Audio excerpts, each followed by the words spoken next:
Hey, Maruska. Oh, yeah, I'm so ready. I'm so ready.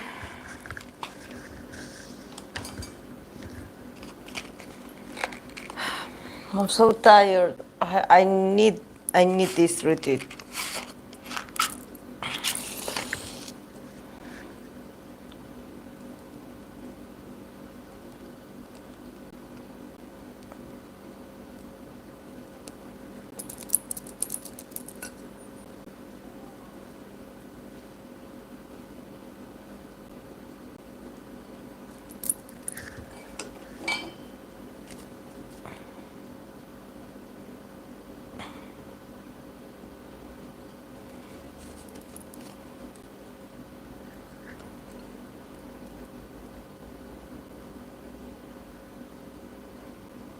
Hey, Fluffy.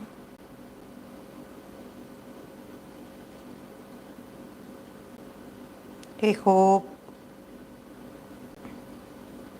Hey, Chidam.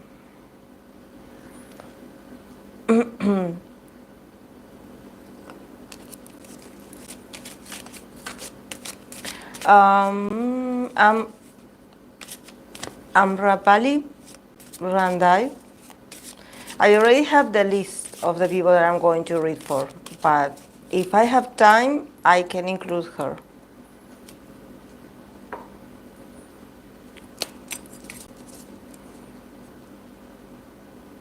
How old is she?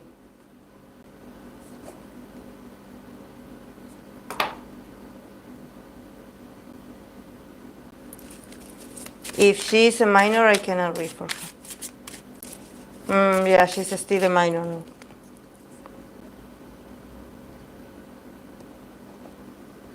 no, she's young. She's still young.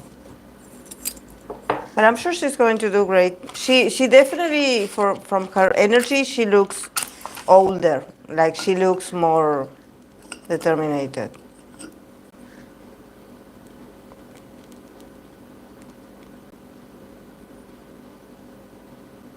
But she's very sensitive, so that's why I don't want to pull cards for her, because she's very sensitive. She may have personal things, and the tarot is always very straightforward with certain things, so I don't want to go into her energy yet. She's very young.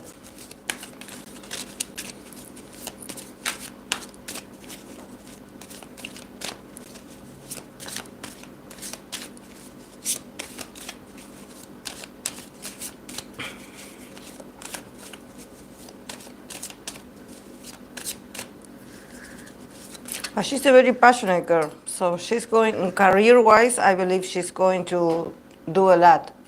I don't know why. I see that she's very professional about what she does. I seen her MC, and also I seen her like interview other idols, and she has a lot of charisma. She has a lot of like potential. She's very serious. It seems like she really means, like every role she has, like she really means it. So I believe she's going to go places. Like she's going to. Just sometimes I forget that she's so young because she looks older. Like her energy, like the way she prepares herself, she's definitely like very, very mature, it seems. Like I would say more than even people older than her. It's like if she has to be cute, she does it because of her job, but there's something about her energy being, yeah, she's very mature for her age. And also her body, like I noticed that she's very tall.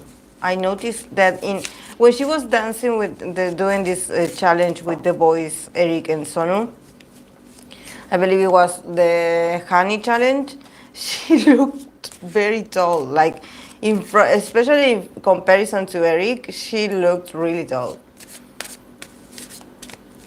She's a Scorpio. Yeah. Hey, Charlino. Hey, Stray Kids, Pink Lover.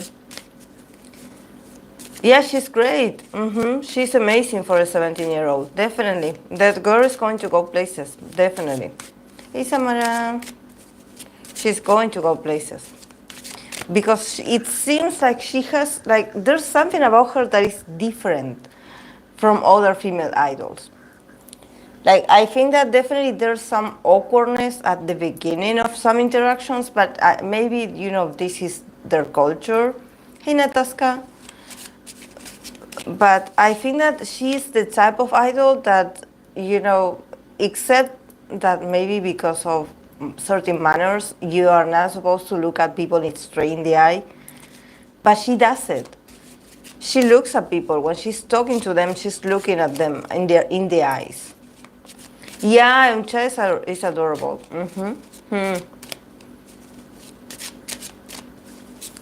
It's very adorable, definitely. I see her like she's not afraid, she's not. I wish they would have debuted her as an adult. Yeah. Maybe in New Jeans, right? I don't know why there's something about that. I do see her with New Jeans.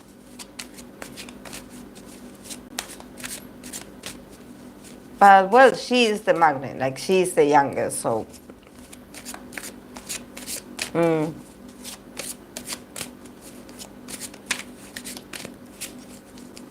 She always was the youngest, or there was someone else?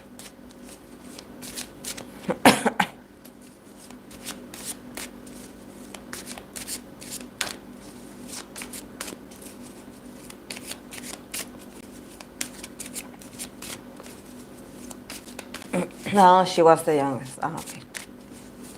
Okay. She was always the youngest, yeah. I don't know, I think that she would do very well with New Jeans. I don't know, like she's so cute. She would do very well with that concept.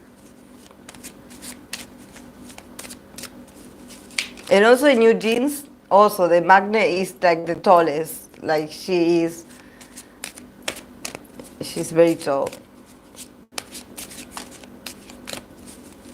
No, there was a request, but since she says still, I'm sorry, I got caught up in it. She's still 17. I prefer to wait. I prefer to wait a bit. Because I sense that she's very sensitive. So perhaps if I pull cards for her, I will get something else. Like I will get maybe something private. And she's still a teenager. So, her energies, there's something about her that is very unpredictable. And the cards are very honest on certain things. So I don't want to disturb her, go into her energy knowing that she's still, like discovering herself.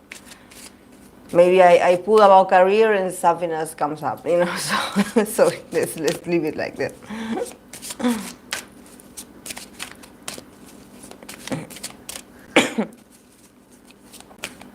Okay, for today I have pendant the reading for the leaders, for the voice leader that I didn't do in the last stream for Sangyeon.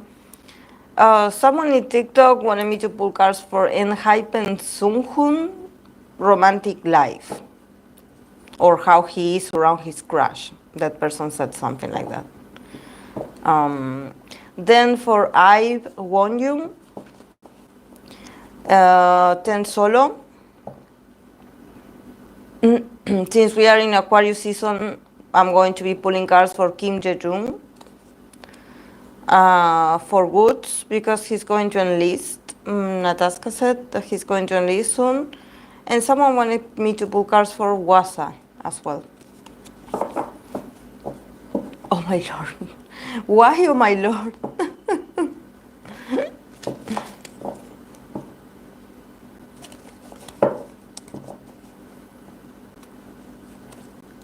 And then when I have the other, the fantasies, the intimate fantasies reading for EXO, but for that I'm going to cut the live in different videos.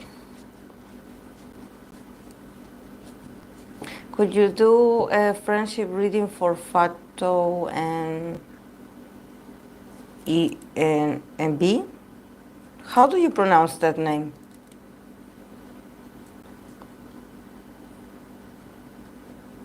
Yeah, I have a lot of exos in my channel. They do both the most. Envy. Ah, okay. And envy.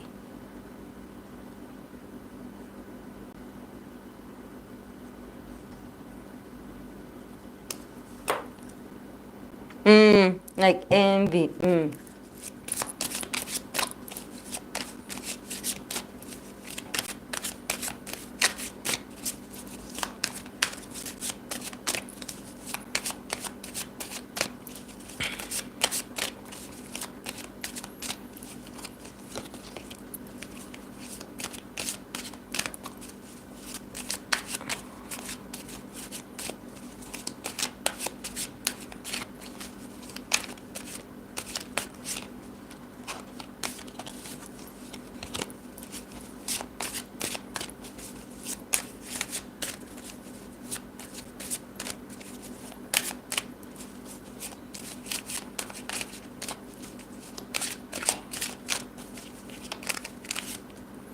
Yeah, next week I'm going to do the sort of lottery.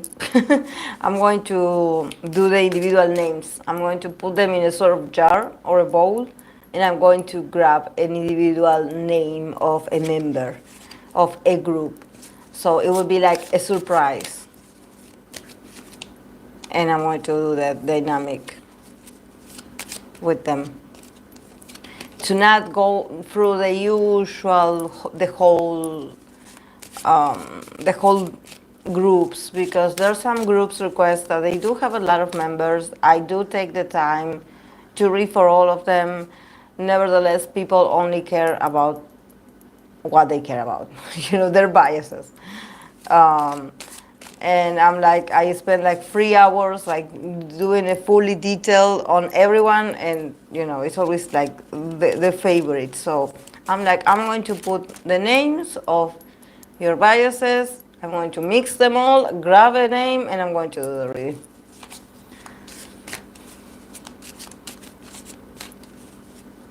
Yeah, definitely. Isn't it be more interesting to hear fantasies of men who have experience instead of 20-year-old? Yeah, I think so too. I think so too, Charlino. I think so too. And definitely for these guys, it's also when it comes to romance, it's like there's some certain members that I definitely do see it in the cards. They don't have the experience. They don't have it. So it's not that the cards don't tell you something. It's that they don't have it. They don't have the experience. Some of them can have certain restrictions, certain strong beliefs about it, and that's fair as well. That's very valid. That also happens to people. There's people that ask me about their love life, their I don't know, their private life, their more intimate side of a connection. They want it to be very specific. And then there's others that maybe they ask me about career or they ask me about the studies, and they just don't want anything. They don't want fun. They want to think about romance potential, at least not in the time in their lives. And I did notice that yeah, for I believe that with idols it's very difficult to read for them in this very intimate aspect, because some of them have it so repressed that they don't even know what they like. And this is not about a sexual orientation. It's just that they don't have the time to explore it. Because since they work with their bodies, they work with their image, they sort of, what they exude when it comes to sensuality or being sexual or being desired or being wanted is what you see on stage, not what they do, when the cameras are off and in closed doors. They are not that interesting. I would rather hear from Monsta X. No, yeah, but for Monster X, I'm going to do it, Samara. For Monster X, I'm going to do it because since it's a dynamic about their fantasies, it doesn't matter if they're away. I can do it anyways. I can do it because it's not that I'm seeing like past, present, future. I'm just picking, what comes out. So yeah, I can do it for people, for groups that have members that are in the military, definitely.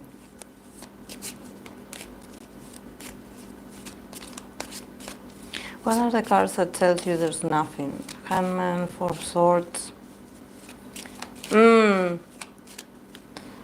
Um, they do get fours in general, I would say, especially Four of Cups. Four of Cups, it's Five of Cups, Five of Pentacles.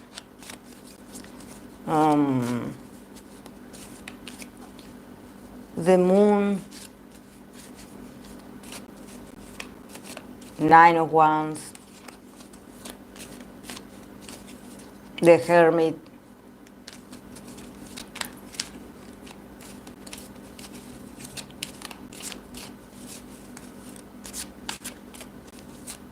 but the Four of Cups is something that I do get a lot when I read for idols. Is this apathy that actually, especially when they are in connections with some members, it's like I definitely do see that they have like times where they get along better, and then there are moments where they just don't care. And maybe people ship them, and people just like embrace the moments that these two have together. But for them, it's like I don't, I don't feel anything. Like for me, yeah, it's someone that I have this, or I had this role play, or I had this moment, but they, or in their minds, they already moved on. They done it a long time ago, probably. But for people, maybe for fans, it's still fresh because they have it on record. Like they have it on a video. So people love to replay it over and over. They love to do edits about it. They love to do commentaries about it. They love to sort of do a lot for a moment of certain coincidences between some members. Maybe a skinship. And if you ask the tarot about how this person feel about this member, it's like, yeah, like we are okay, but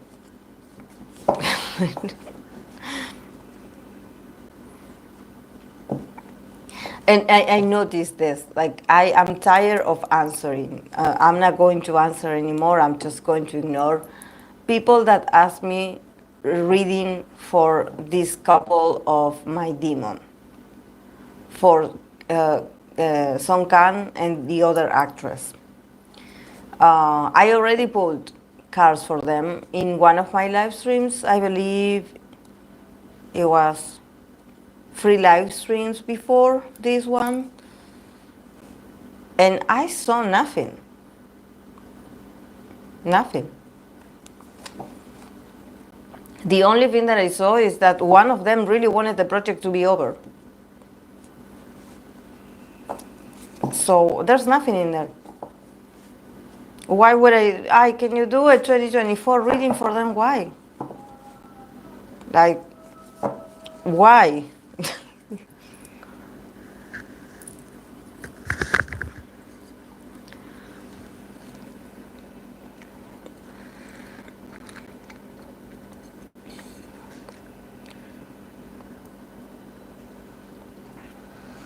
Hola, Laura.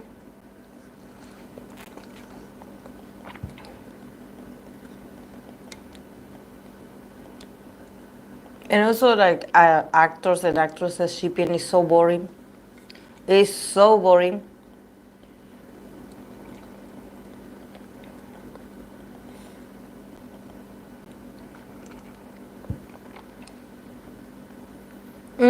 Yeah.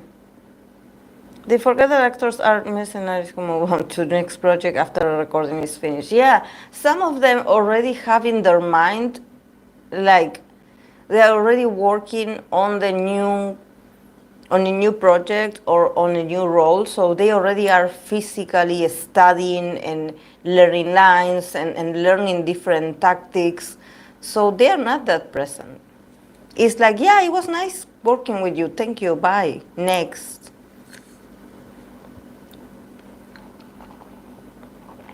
I saw one and drop it because I didn't see any chemistry. Yeah, I mean, I didn't. I watched, I believe, episode 2. But when Songkang also was with in Nevertheless, it was the same. They sort of played this. People were obsessed with Han So-hee and him, and then when he was with the other girl, the girl of Love Alarm,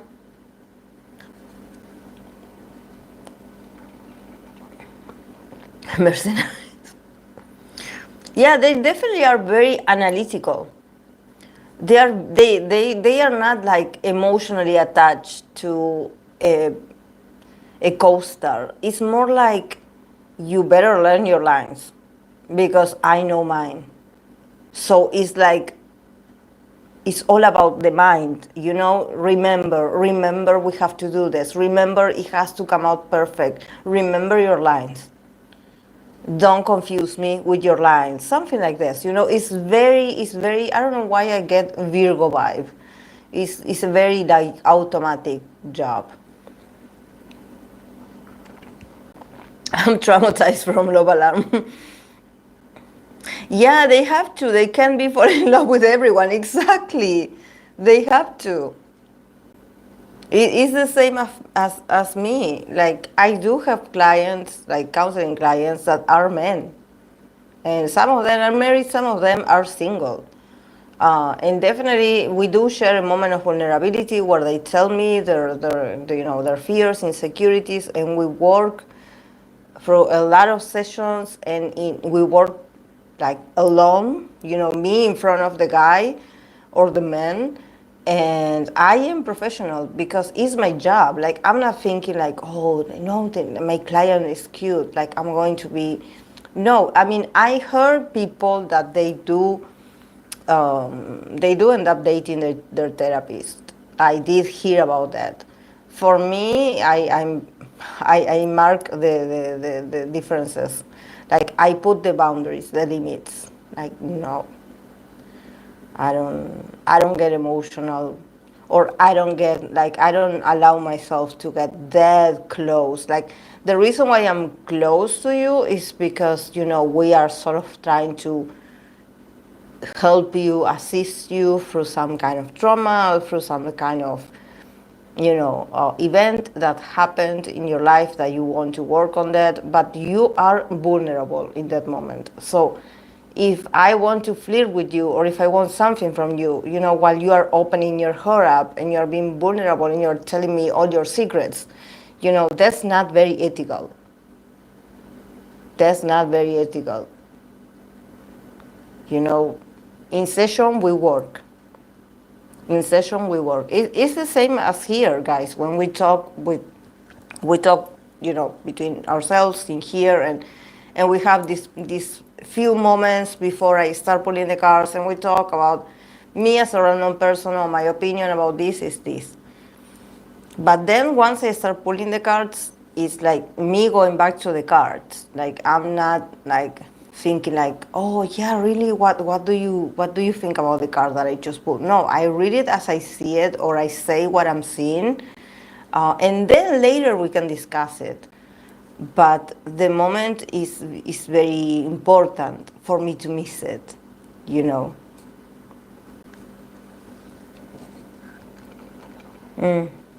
You put a professional word. Did you watch Love Wins All? Yeah, I did. Beautiful song.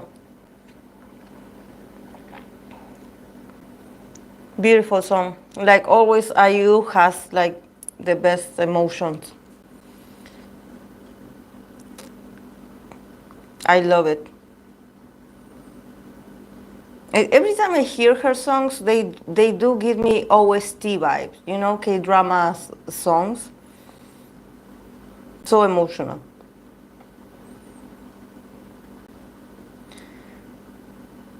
In places like therapy or rehab, people get attached or fall in love all the time, but they shouldn't. Yeah, it's just that, you know, because you are very vulnerable, and the other person is supposed to help you and to be there to help you in that very vulnerable moment.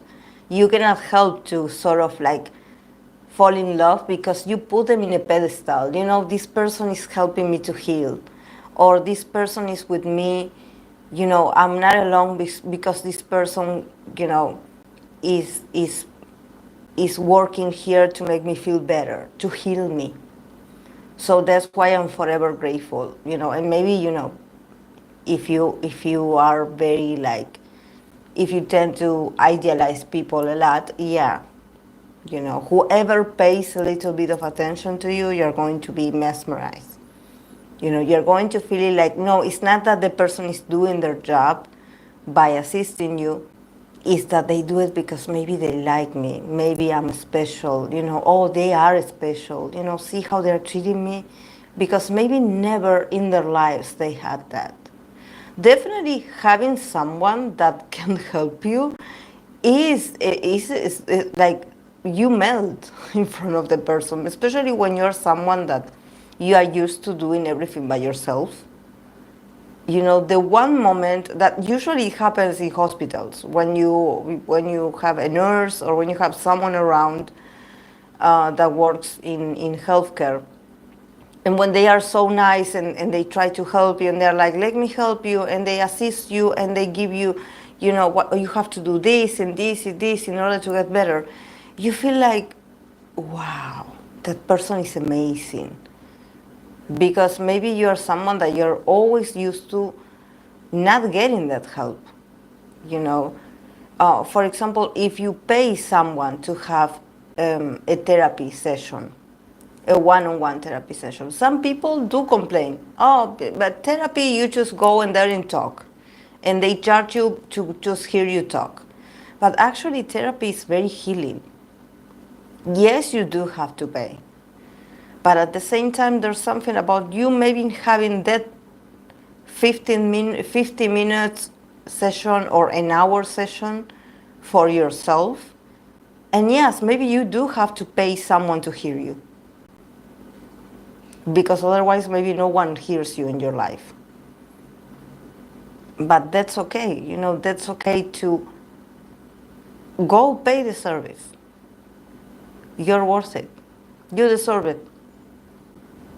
Yeah, it's sad that you like it's like, oh, maybe, you know, sometimes people are like, oh, I wish I had friends I could talk about this.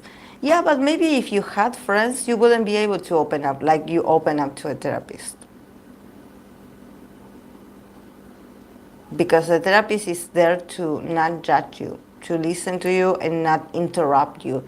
They are not going to be like, oh, what you're telling me, it resonates with me. You know, I went through the same. And making it all about themselves. No. They stay in the line. They focus on you. And it's so healing when you have someone that focuses on you. It's like, it feels nice. It feels nice. That's why I get why people fall in love, or, you know, they just have these crushes.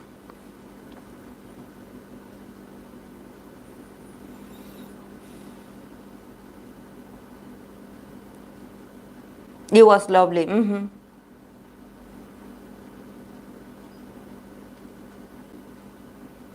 Yeah, I do like they definitely look good together. They, like I said about them, for me they are the same person. Like they really match their energies so well. I really like it. They did a good job. 10% of therapists do end up with their patients. I find it equals as when kids love their kindergarten teacher so much. Yes, you tend to put your kindergarten teacher on a pedestal, yeah. Or you always remember, for example, in my case, I always remember Not so much in the kindergarten, but more like the first grade, in elementary school. My teacher that helped me to read or to write. And she had your name. No, you're not here. Mariana is not here, but I like my teacher that I did love, and she's like a neighbor of mine. She lives like a few blocks away from my house. Um, she was like I don't know how you say it when you. She wasn't like a fixed teacher. She was like a replacement for someone. But I had the best. Like I learned so much with her. She was so sweet as a teacher, and her name is Mariana. That's why I'm like I remember Mariana, because her name is Mariana. And I always, for me, she was like the most beautiful teacher of all. Like she was the prettiest. She was the most generous. She was the nicest. Till this day, I have her on a pedestal. In therapy, I think your inner child is out and vulnerable too. I didn't bond with my kindergarten. Substitute. Thank you, Samara. Yeah, substitute teacher. I didn't bond with my kindergarten teacher. No, yeah, for me, my kindergarten teacher, she was so busy with everyone. Like, I didn't think that she would actually, like, I think that she did a good job, but I didn't, like, I think I didn't bond with her. Like, no. Like, I don't remember it.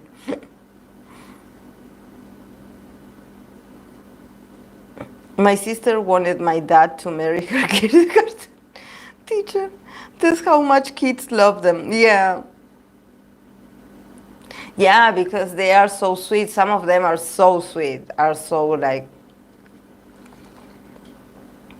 I mean, you have to have a patience to teach children.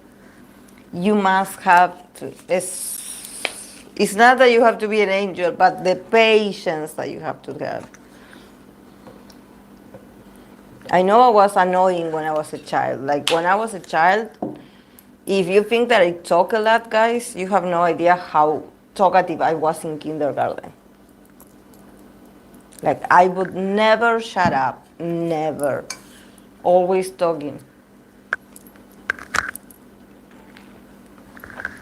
I believe I was like the shortest of all my um, of all the children in there, but I was the most talkative of all them.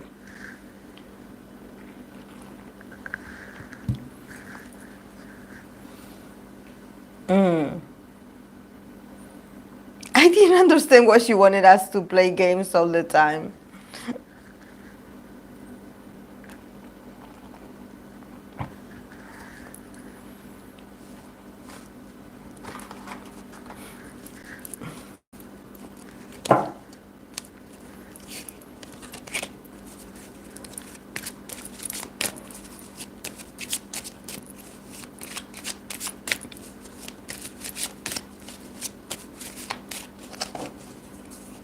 I was so curious when I was a child.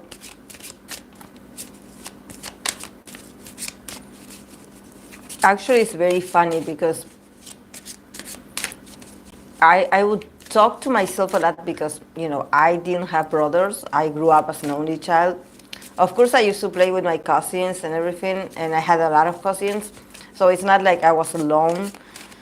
But when I was alone, I used to, and I was like 3 or 4 years old, and we would be like, on the car, going somewhere, and I would always be watching through the windows, the signs that are on the street, and I would always be like talking, just like referring to the signs and talking as if I was reading them, and also. I remember, I believe my mom, I didn't have a book, but my mom had this piece of newspaper, and if I saw like a small drawing or something like that, I would point it at the drawing, and I would tell her, like with my own words, I would be like, this person is saying this, and the other one is saying this, and this is what's going on in the drawing, And she was like like, so, like, why are you talking? Like, why, when you talk so much, maybe parents, especially my mom, that was so shy and so quiet, she was like, oh my God, there she goes again talking nonsense. Um, but then I had like a teacher that would help me with my homework when I started elementary school. Because my dad and my mom, they were like, it's not that they were old, but they were in their 40s when they had me. And also they didn't finish their education. So, and my mom, what, she was from I think she was from Paraguay, and they spoke Guarani, and so she spoke Spanish, but mixed with Guarani as well. So she didn't know much about helping me with my homeworks. So she would take me to this retired teacher, that he would have a group of children, and I would go there, and he would help me with the homework, and then as a prize he would give me the possibility to write my own story. He was like, okay, choose a subject and write a story, and at the end make a drawing of the story. And because I started like going with him when I was very young, I was like 5. And my mom would always tell him, like, I don't know what is it with her, that she always is like, like sort of like talking about the cartoons that she sees. Like, she's always talking as if she was talking to the paper. And and the teacher, like the guy, poor guy, he was laughing at my mom. He was like, yeah, because she wants to read. And it's like, she's trying to read. This is why she does this. She's talking to you. She's telling you as if she's reading it. And my mom was like, oh, oh my. I thought there was something wrong with her, because, like, why was she? So, yeah. I just wanted to learn how to read. And since I didn't know how, I would make up like conversations. I would be like, oh, they're saying this and this.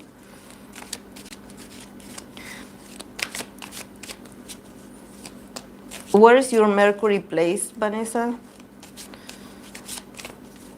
Ah, it's in the 12th house, Fluffy. My Mercury is in the 12th house. My Mercury is in the 12th house. So I have a lot of Pisces, but it's in Capricorn, but in the 12th house. But I do have Venus and Mars in Pisces in the 3rd house, in the house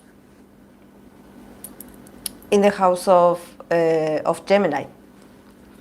So since I have Venus and Mars in there in the 3rd house, in the house of Gemini, the more I like you, the more I want to talk. I love to talk. I love to talk. But I have a love for knowledge, because since it's in the 3rd house, the house of Sagittarius, is like, I love to communicate, because Venus and Mars are in there. So my way to take action is to communicate. And I love it. 3rd house stellium, yeah. And I also have Jupiter in the 1st house. So I also always been very curious, optimistic about learning things, especially foreigner things. Like, I always wanted to learn, always. And my dad and my mom were like, okay, like, thank God, in that sense, because my mom and my dad, they had me when they were actually, they were in their 40s. They didn't have patience with children. They weren't like the most like lovey-dovey parents. But what they did give me is that whatever I wanted to learn, they would sign me up for that. Or wherever I needed, like, she needs a book, she needs to go to a better school, she wants to do this, they would sign me up. Like, in that sense, I always been very lucky. Because even though they never loved to read. For example, my mom, like, she just, like, I remember I wanted to sort of teach her to read more. I always told her, like, you should read more. If you are struggling with certain words, sort of immigrant things, that they are embarrassed to speak the language because they are like, oh, I don't get the words right, so I don't want to talk. It's not, for me, for my mom, I think that it's not that she was shy.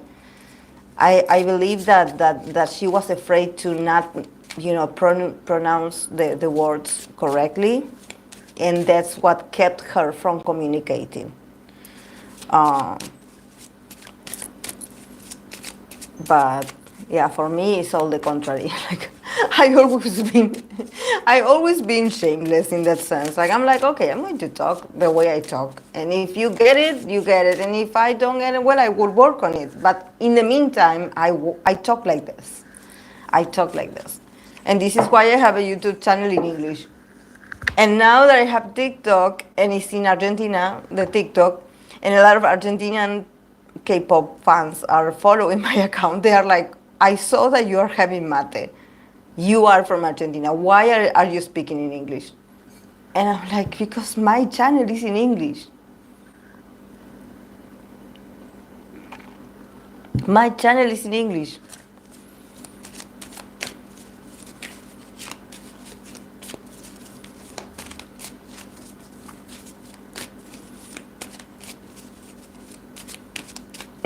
Not them going in on you.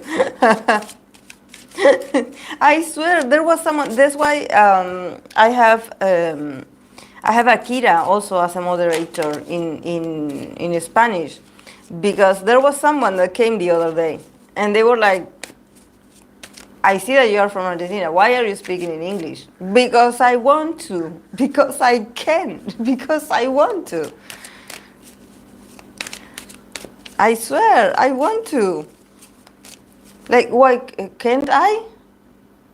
Can't an Argentinian person talk another language? Like, like, like, and also I think that, I when I started the channel, I was like, maybe I should do it in Spanish, for all the fans that maybe they want to.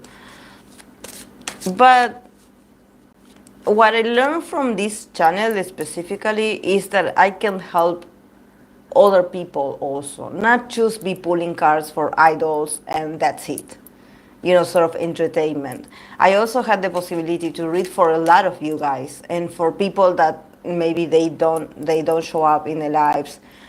Sometimes people just send me emails because they're like, I usually don't comment, but I have been following your channel. And I think that that's for me the experience that I'm like, wow, I'm reading for real people too. Because it's not that I'm saying that idols are not real, but I think that with idols, is like, yeah, you can get it right, but then, I don't know, there's something about them that I'm like, maybe I could be seeing something and I will never get like, oh, what you said was right, because they are a public figure. So everything is very curated, it's very protected around them and what's going on with them. But with real people, I can get the feedback. With real people, with real clients, they are like, oh yeah, this happened to me, this that you said. And that's my greatest accomplishment with this, I would say. To know that yeah, I can read for people in my country. Of course, I can do it. They come over to my apartment or they go to my office and I can have one-on-one interactions with them and pull cards for them. I do it as well. But to read for people from around the world that, we don't know each other and you're like, oh, you got it right. For me, it's like, wow,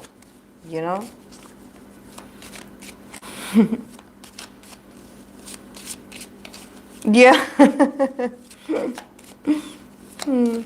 Like, where is the problem? I know is there a rule that prohibits you from making your channel in another language? I like speaking English too. I find the language more simple and straightforward, yes. Yeah, it's more simple. Fluffy is more simple. Yeah, it's like.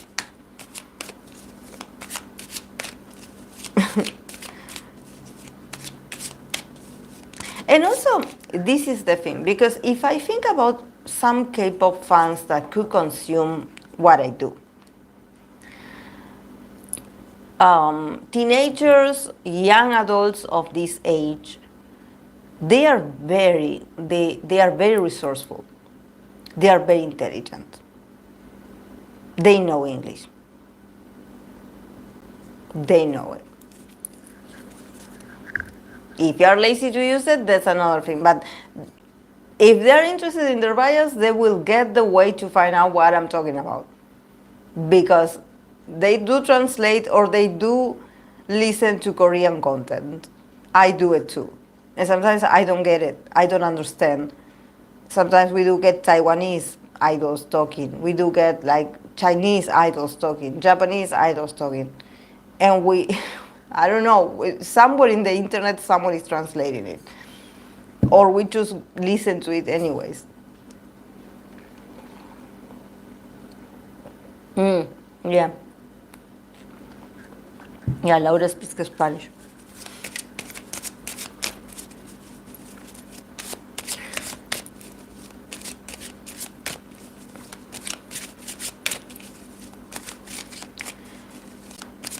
I believe Samara, Hope,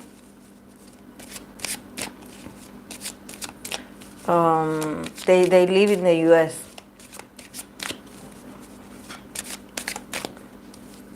Marushka, I'm sure she speaks different languages.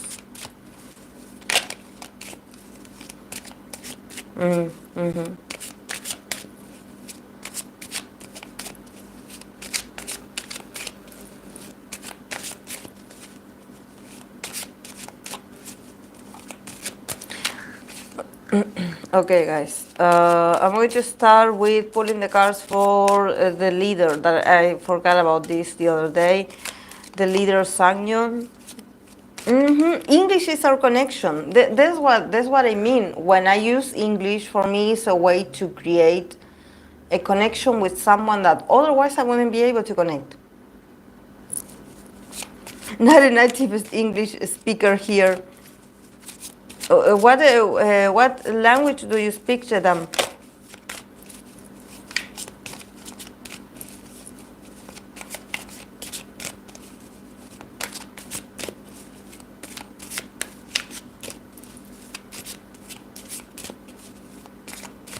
For you it's French, Fluffy.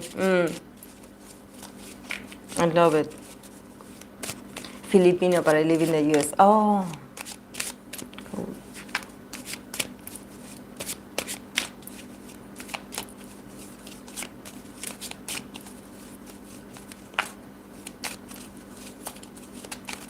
Okay. I'm going to pull cards for the voice leader.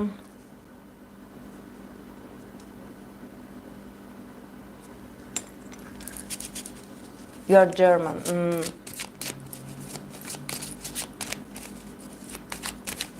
I used to have German in school, but I forgot because I was afraid of the teacher. She would terrify me and the class, not only me, but a lot of children. But I used to go to a German school. I had 2 hours of German and 2 hours of English. I remember how I struggled to, whenever I had to write down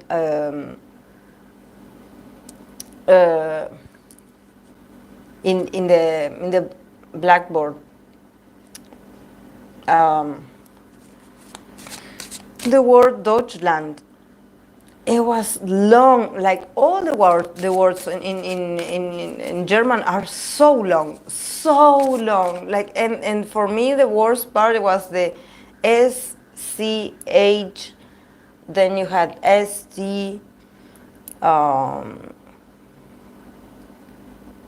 the only thing that was easy was, for example, Katze, that was a cat, a house, that is like house in English, und, that is like an, Yeah, they're everywhere. But I remember screaming Deutschland. It was like, I remember that, I don't know, I was like, to say that, to say I'm from, how do you say, Chicharlino, I'm from? Is it ich wohne? Ich wohne? Ich wohne? I used to love German actually, but I did it when I was young. But then I sort of decided to go towards English and not German. But I should have studied both. I should have studied both.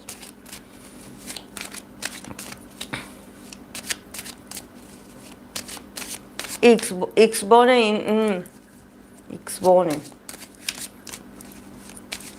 Yeah. I was so afraid of my my German teacher, because actually, Chicharlino, she wasn't, like, they were a religious colony. They were evangelist, sort of, evangelist, German colony. That they came through the, like, we call it like La Plata, we call it like the river that we have, that you enter you enter the country. And they established themselves in there, in La Plata, and they then moved to Buenos Aires. So it was, I remember the school it had the name of a person. It was like Louis Siegel. And it was evangelic. I believe it says, well, in Spanish it said that it was an evangelic school. So we had a pastor, a preach, that he was a German man as well. And my German teacher, she was a regular person. I don't think that woman was a teacher. I think that she was just a random woman, German woman, because she didn't speak Spanish very well. But she was in charge of teaching us German. And she was so emotionless. Like, I swear, the fear that I would have to get up and go to the front to write down the answers, I would be shaking. I don't know why I always, like, I would get good grades. Not wow. But I was afraid of that woman. Her name was Marta. I believe she's still teaching. That's one of my cousins that went there. He's younger than me. He said, "Oh, she's teaching there."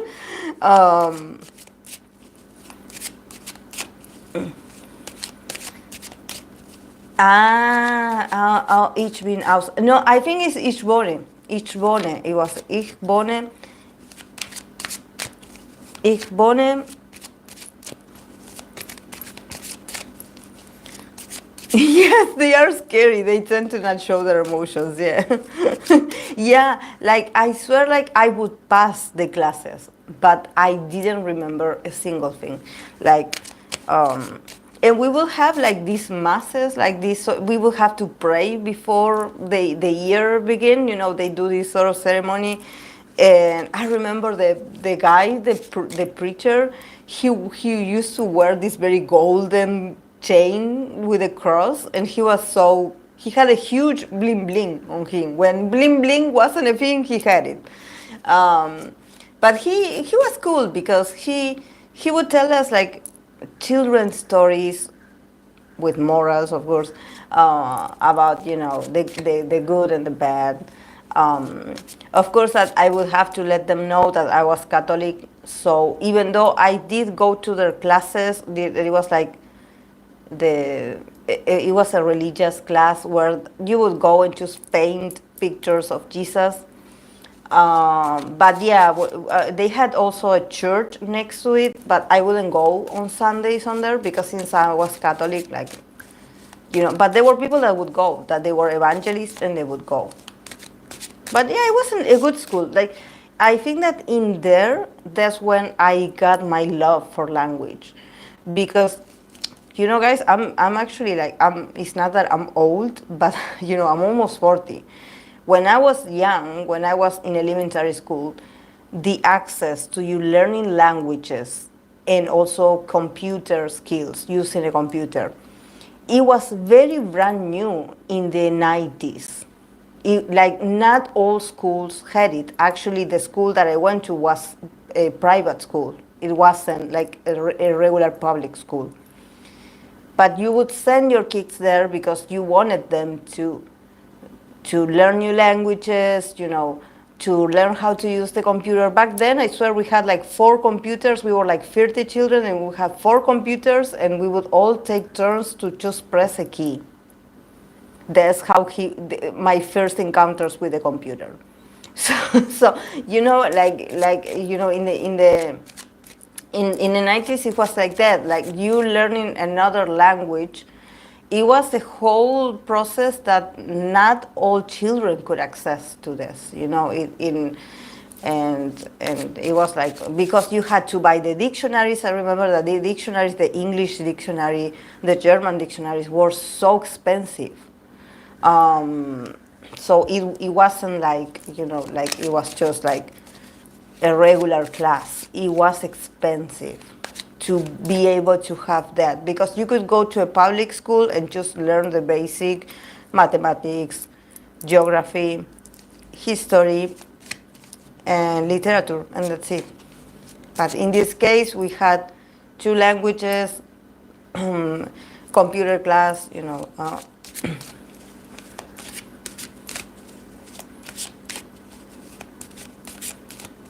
Yeah, poker face.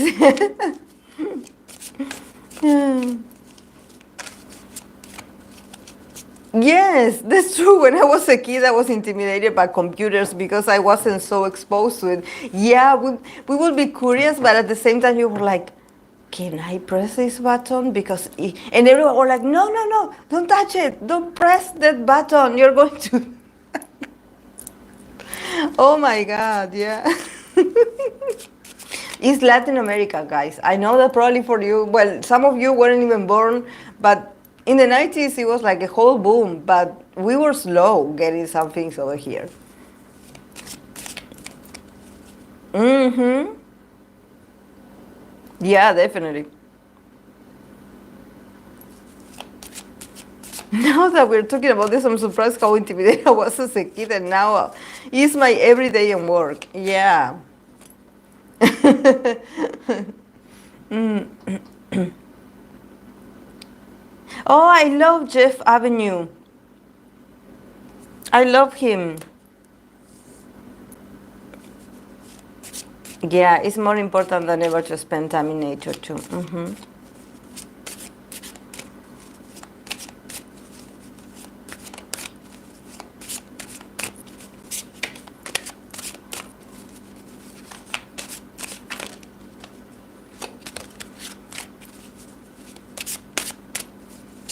Okay. For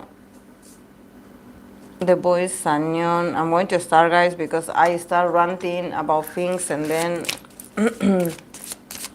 Okay, for the boys, Sangyeon leadership, that I pulled cards for other leaders the other day, and I didn't get time to read him. Okay, for Sangyeon, his style of leadership and his relationship with the members. A lot of cups. Most of them, except the High Priestess for the guys, a lot of cups. For Sangyeon, we have 8 of Cups, Queen of Cups. Definitely a very emotional leader. Then how the...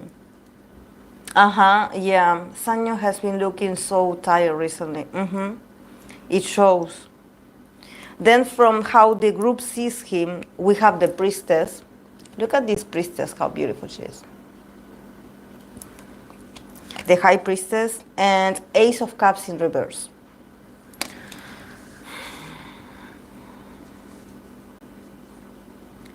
Yeah, definitely for For Sangyeon, I definitely think that he is the motherly type. I mean, he's a water sign as well, so all these cups, it does make sense. But since he has the Queen of Cups, you know, the keyword is contemplation, but also with the Eight of Cups, the keyword is instability. So definitely there's something about him being very loving, very nurturing, but sometimes being very unstable emotionally. Sometimes maybe the way he delivers the news or the way he talks about certain things about the group, it can come off a bit confusing. Like you don't know when he's having a good day or when he's having a bad day. Definitely the guy is very emotional. Probably he has mood swings. He has moments where he feels like very happy, very excited, like he acts like a kid. You know, he acts like a loving and understanding mother figure, I would say, with this Queen of Cups. He listens, you know, he pays attention, he's very willing to hear what you need, you know, of him. But then there are moments where he just walks away or he just leaves you hanging. Like if you have a request or if you have something to talk to him about, he's like, bye. Like definitely when the guy is like I think that he's not the type of leader that you can say that he's okay or present 24/7 like some other idols. You know that there's these idols that they just want to be perfect. For example, they want to, you know, sort of adapt like, okay, here comes this member. Okay, yeah, I know he's like this, so I'm going to mold and be more flexible about what do they want.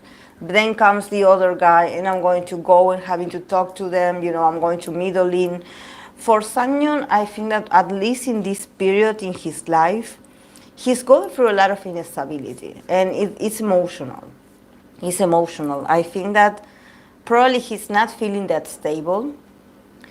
Probably he gets overwhelmed by a lot of emotional things that are his. You know, this is why when we have the Queen of Cups, I do get that the guy is very authentic in the sense that he recognizes that sometimes the way he acts or when he walks away from certain situations or when maybe he's needed the most, the guy just, you know, he's like, okay, I'm sorry, I cannot be here. I have to go. He does it because sometimes he recognizes that maybe him emotionally is not doing very well, or maybe he's having personal issues and he's a bit worried about that. So he's like, you know, guys, I cannot have this conversation right now. So instead of making you all have a hard time, I better retreat. Like I better back down and I'm like, we'll talk about this tomorrow. Not today, because today I'm not in the mood. Because if I get carried away by my emotions and I tell you how I feel, I'm probably going to make you feel miserable. And I'm going to make you, like, I'm going to say something that is going to hurt you because I'm not feeling my best. Definitely the guy probably he's very worried about certain things, about being a leader and also probably feeling misunderstood, feeling like no one helps him, feeling like he has to contemplate everything, you know, because the Queen of Cups, the keyword is contemplation. So it's not that the guy is ignoring the issues. He is doing some self-reflection on himself. He's like, you know, I shouldn't be like that. You know, I shouldn't have said this to them. He regrets it later. But he has moments where he's unstable in the way he communicates. So people are like, or maybe the members get a bit shook. You know, it's like, is he okay? Like, is he mad at me? Did I do something to him? I can sort of see that he could make some members cry because I see a lot of emotionality in here. So he can be a bit harsh on some members because it's like he cannot, you know, he cannot keep it in. It's like he feels also a bit, you know, when you feel like you are so overwhelmed by emotions and you don't know how to get them out in a healthy way. They just come out, they just come out and hurt someone. Then how the group sees him, we have the High Priestess and the Ace of Cups in reverse. So I think that when it comes to the boys in this moment, they also, with the High Priestess, I think that they are not 100% honest with Sangyeon. Because maybe they are sort of in the defensive about, okay, how is he going to react? Is he going to get upset? Is he going to yell at me? Is he going to reprehend me for something? So, they sort of keep their opinions to themselves. And they know that there are certain moments or certain periods of the day or of the week that they just cannot talk to Sangyeon. Or if they have a sort of like opinion, they are like, I better do not say it, because it seems like he's not in the mood to hear me out. So, but also that creates a lot of friction, because we have the Ace of Cups in reverse. So that means that also the guys can get a bit resentful towards Sangyeon, because it's like, I'm holding on to what I have to say to you, like what I want to express to you. I cannot say it because I know that you are not in the right mood to understand me. So I sort of pour all my emotions, I put them out. Like if you see the Ace of Cups, if you see the cup like upside down, it's like I pour them out and I act like I don't have no emotions, that I don't have, any need. I sort of hush and I act as if I don't need anything from you. Like I'm okay. Like maybe also. Sangyeon sometimes reaching out to the members and be like, do you guys have some questions? Like, do you want us to talk about something? And the members being like, yeah, no, thank you. Like, no. But I think that among them, they talk about Sangyeon. Definitely. With the High Priestess, I think that definitely they, among themselves, it's sort of like they create a secret society. I don't know if they have like a secret group where some members gather to talk about Sangyeon. But it's not to talk bad about him. It's more about how to create strategies to not bother Sangyeon, to not bother him, to not be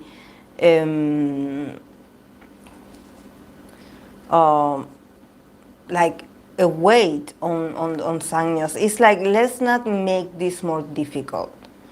No, they're not. No, they're not talking bad about him. No, because they don't get cards that are swords. So definitely they are not like, they just feel like they have to repress their emotions, and they cannot, like, if I have like, I'm feeling tired, I'm feeling like a bit negative about something, I cannot talk to him and get it out, because he's not that stable to sort of support my emotionality. He cannot do it. It's like, probably also the members also feel very emotional. With the Ace of Cups, there's also like, I could tell you how I feel, but I don't want to. So they also are people that they tend to hide things as well. They tend to act mysterious about it. It's like, oh, we didn't have the chance to talk. Oh, don't worry about it. Don't worry. I will not mention it again. So both parties are very emotional. In this period, are very emotional. But they share the same way. Hey, Akira.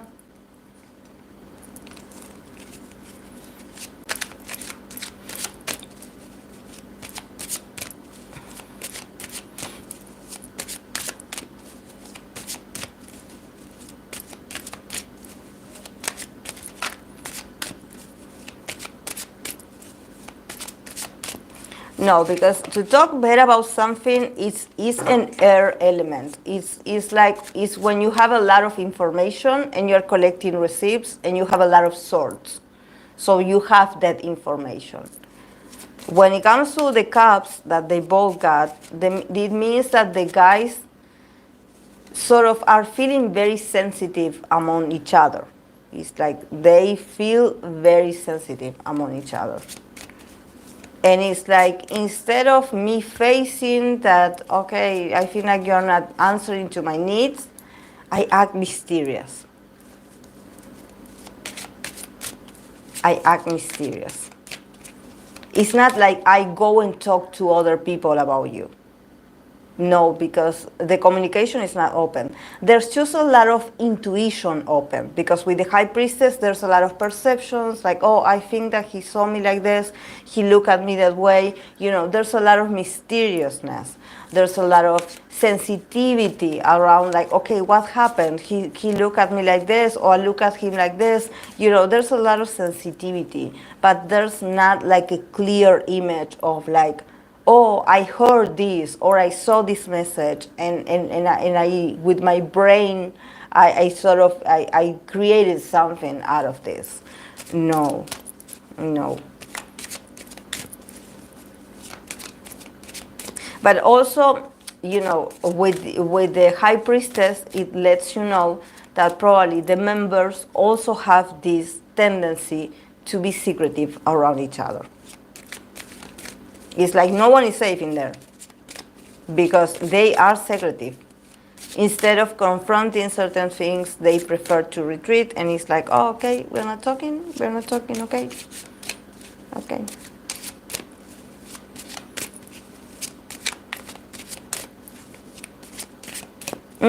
Yeah, it makes sense. It's like, I don't want to burden someone already feeling burdened. Yes.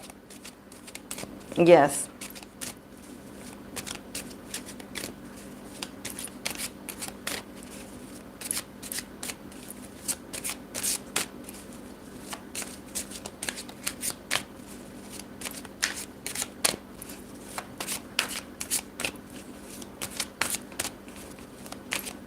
It's very complex to be a leader. At least it seems like in that position it's very complex. Yeah, it's very complex. Like, and also it's weird because, you know, those sort of emotional,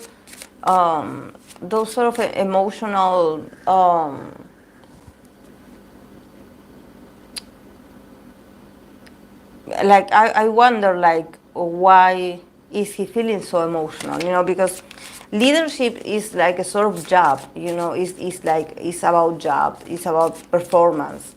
So I wonder what's going on that they are all feeling like that. You know, because it definitely shows about them not being okay, maybe, or maybe Sangyeon not feeling okay in his leadership, not feeling that confident in his, and feeling a bit like pressured to always be this Queen of Cups, you know, but because the Queen of Cups is like the mother archetype. It's like the one that is the giver, the one that gives. But what can you give when you are unstable inside? When you have instability inside of you? What can you give? If you don't feel, you know, so sure about yourself.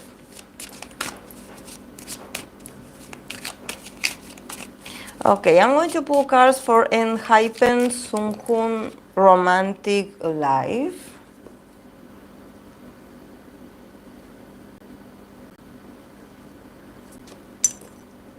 Enhypen Sunghoon Romantic Life.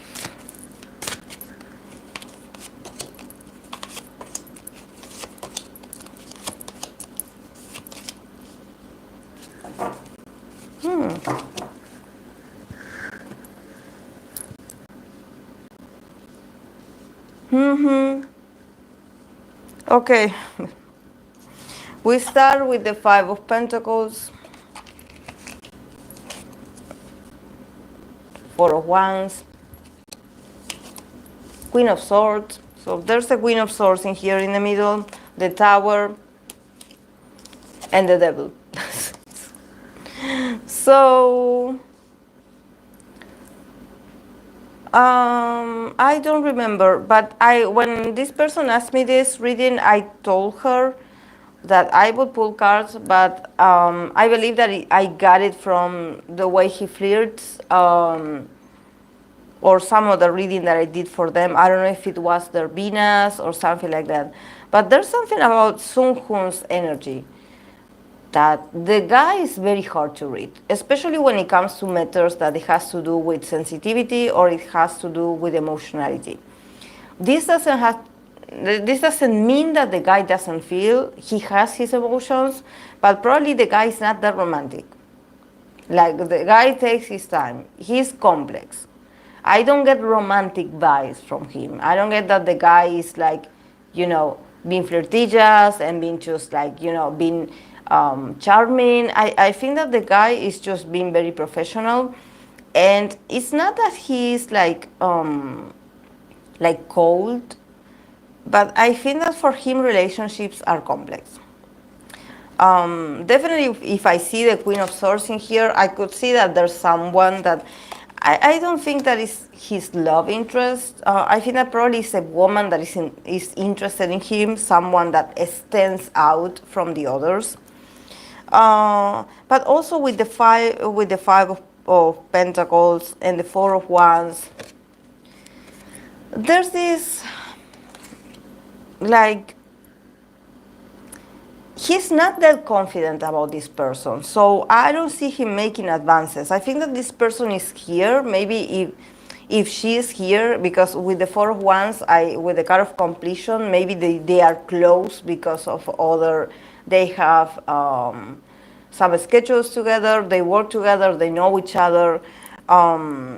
But she's also a very cold person. The Queen of Swords also reminds me of, a very intellectual person, someone that also is very good with words, with communications. She's very clear, very straightforward.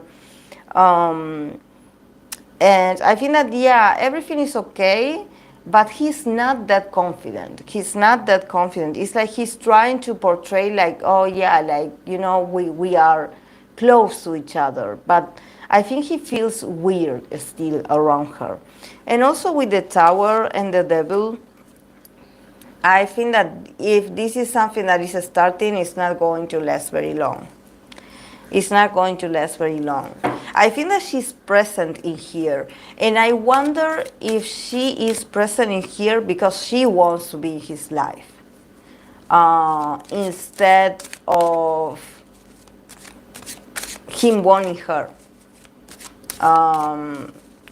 I see her more like taking space, not so much him chasing her and be like, oh, I like this girl, because I don't see feelings that, oh, I like this person. No, it's like, yeah, we have some things in common, yeah, but yeah, he's a bit insecure about the stability, and this is why you have, at the end, you have the Tower and the Devil. So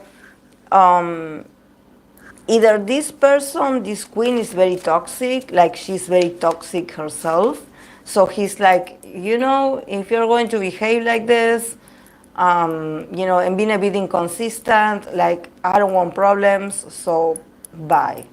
There's something also about him seeing this woman as ambitious, with the Devil card. So I think that probably she loves to tease or she loves to flirt, but she's not, like, at least from what he sees of her, like, yeah, she's a queen, but at the same time, she's not trustworthy. And I think that for him to see someone as trustworthy, it has to be like the main trait that he finds attractive in someone: their transparency, their honesty. And I think that also because I see her in the middle of the reading, and I'm like, I don't know why I feel like she forcefully is in the reading. Like, it's not that he invited her. She just presents herself. Like, she's like, here, I'm important. And maybe you just talk to him twice. She feels like she has that importance, But I think that if one thing I can say about Sunghoon is that he's very clear about what he likes and what he doesn't like. he still hasn't found his type. But this person definitely is very, it's like, I feel like she doesn't listen to anyone. It's like, she thinks like she's all that. She thinks that she's important. So she's like, you have a crush on me, right? And he's like, I don't even know you. Like, how can I have a crush on you? You know, we don't have history here. There's no stability here. I don't trust you. You know? So, yeah. Yeah, also he got the King of Wands innovation. So he's also very transparent and very bossy when it comes to like, I don't like you. So, you know, you can be very insistent because I don't know why I feel like women chase him. And he's like, you know that I don't see you like that. And I stand my ground. I'm not going to change my mind. I know what I want, but you are not what I want. Like, I feel like he's still like figuring out who is his type, but I think that this kind of woman like this, very good with words, you know, very charming, also very intelligent, you know, very fast in communication. I don't know if she sends him text or what, communicates through the phone, but she sort of wants to take over the connection, and he's like, I don't know who you are. I'm not interested. Like, maybe I was nice to you once, but that's it. So he definitely has like, he knows boundaries. He knows boundaries. He's not someone that you can like, that you can make him fall in love by being insistent. He actually hates people that are insistent. Like, you don't take enough for an answer. It's like he just, maybe he likes a woman that is a bit more sweet and is the kind of person that just is very loving, you know, is very sweet, is very respectful of other people's boundaries, you know, not someone that forces themselves in the scene, you know, and it's like, oh, hello, I'm here, like, yeah, I know I'm beautiful, I'm perfect, love me. He doesn't like bossy women, you know, he doesn't like it.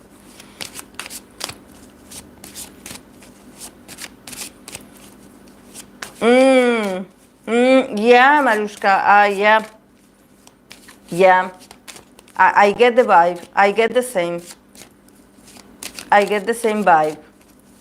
That he's like very straightforward. Like, the guy can literally tell you to your face, like, you're not my type. Like, I'm sorry you got the wrong idea, but you're not my type. You know.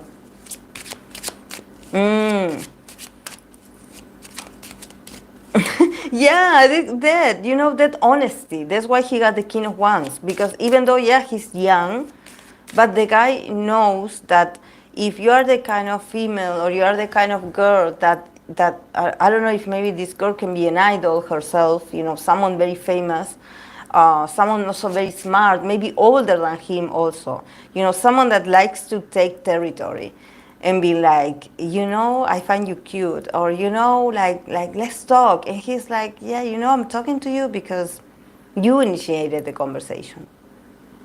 But when it comes to me, I feel like you are so inauthentic. Like, you know, with the Tower and the Devil, he definitely can see the darkness in people. He can see when someone, I'm not saying like a gold digger or something like, no, but the toxicity, he can see it in people. You know, the manipulation, when someone tries to manipulate him. He's like, I see what you're doing. And I don't find it cute. I don't think it's attractive. Yeah, he's very straightforward. I like it, actually. Sunghoon in lives and on Weavers is savage in comments. Yeah. Like, I think that the guy is very sweet, but honestly, like, at least, I don't know, he's still looking for the one. Yeah, this is such when they are for real not interested, and they are usually not very honest. So he must really not like her.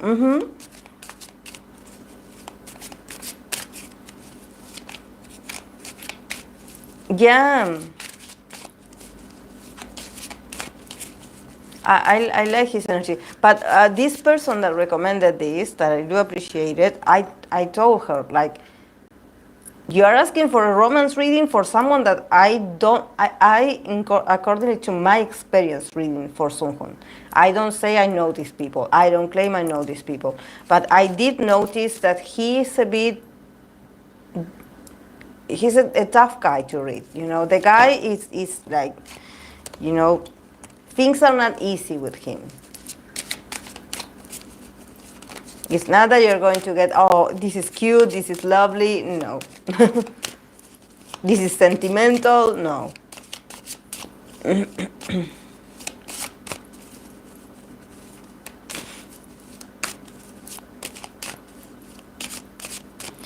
Okay, I'm going to pull cards for this girl, for Wonyoung, for 2024.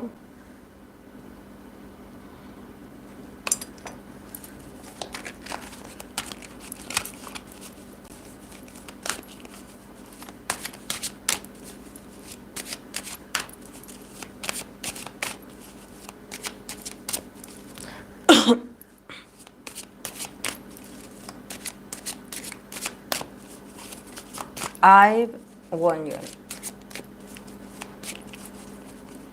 For Wonyoung for 2024.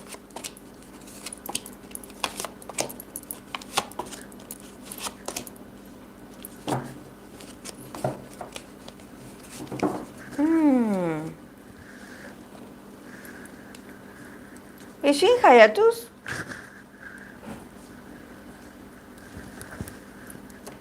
This girl? For Wonyoung we start with the Four of Swords, Five of Pentacles, Five of Swords, Two of Pentacles, and the Chariot.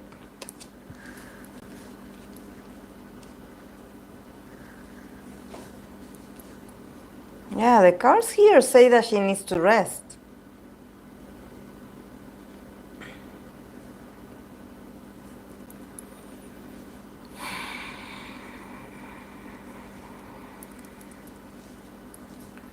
I mean, I believe that the first 6 months, the first part of the year,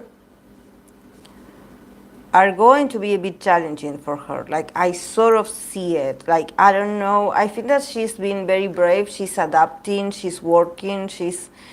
I think that she's working with very few resources, because the Five of Pentacles, it does give me poor resources. Like, and with the Four of Swords, I believe that the girl needs to rest. Either she or the group, or I don't know. I think that she needs a rest of her mind. You know, there's something about her being able to rest in her mind, being able to get away from what other people say. And then she has the Four of Swords in the middle of the reading. So a lot of fives. I don't know. It seems challenging. It seems challenging for her. It seems it seems challenging. I think that there's something about her having to find the right balance in her life.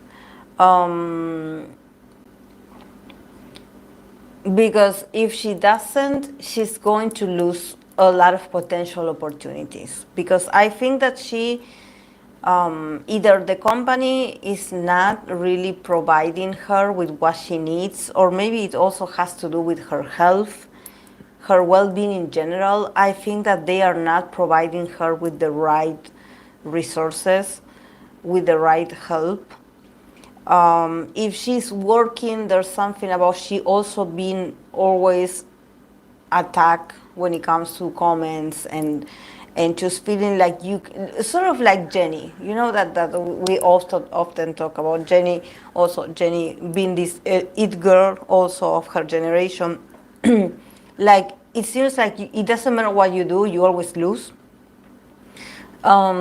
I think that this year for Wonyoung is going to be like that still. It's going to be challenging like that. I think that it doesn't matter how she manages.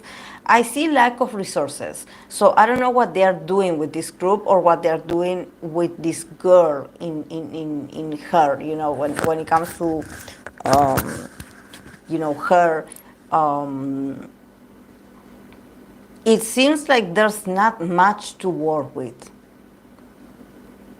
Things feel a bit poor, a bit like there's not much to work with here. So I don't know if maybe it's the concepts, is the workload.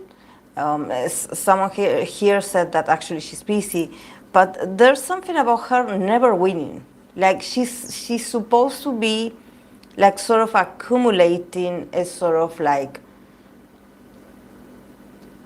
winning something, like some kind of winning and stability or something. I don't see it here. I see potential losses also. She losing something. But I think that she's more willing, like more in risk of losing because she's not that stable.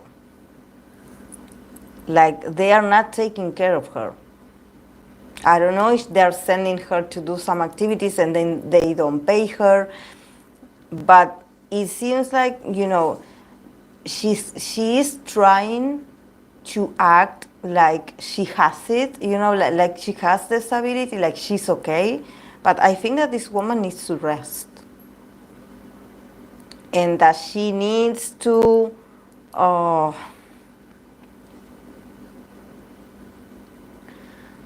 She needs to make some decisions.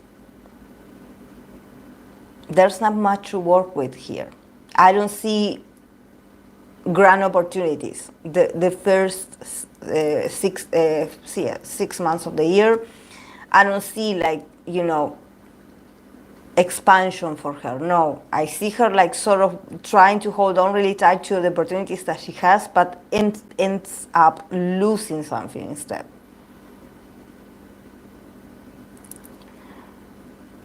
Then, as I was saying, she needs to find the right balance. She has, I believe that from the second part of the year, like from July, August till the end of the year, with the Two of Pentacles, there's a possibility of her starting over after what she loses.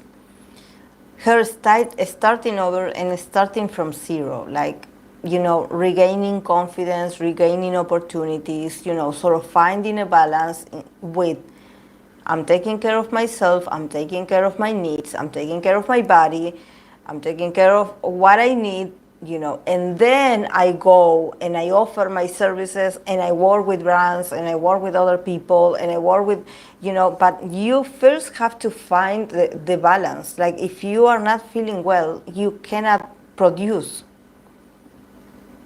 So there's something in here that she needs to plan again. She needs to get a better advisor. I don't know. She also needs to ask for help. Like, okay, if she's collaborating with others, with other artists, with other brands, like ask them to send help to you. Because I think that the people that work with her, they're not going to give her what she needs, like the resources, they're not going to give her a hand.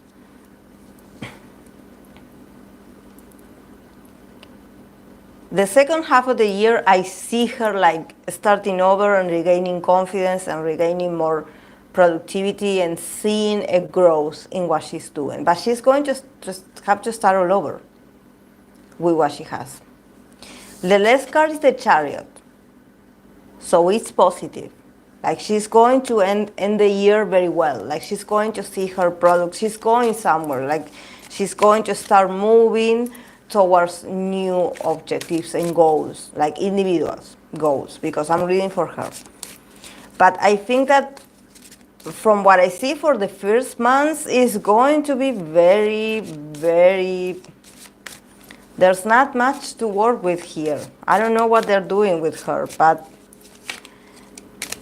I don't know if they are like telling her that they have resources that they don't have, or they are not paying her, or they are just giving her, you know, these deals that are not that trustworthy.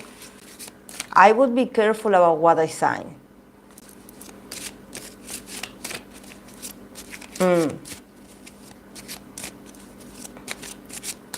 Yeah.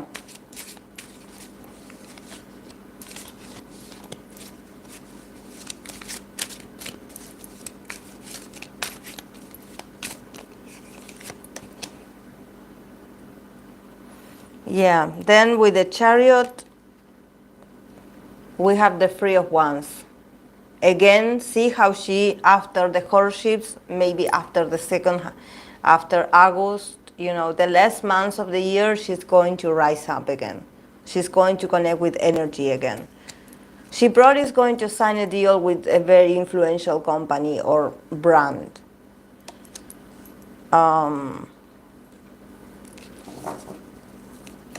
There's a brand, there's a corporation, there's someone that wants her, that wants to do business with her.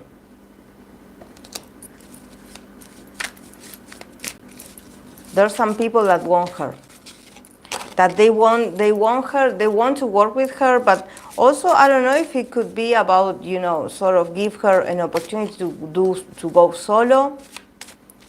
But there's you know, there's an enterprise in here. There's someone that is like, you know, we can give you so much more.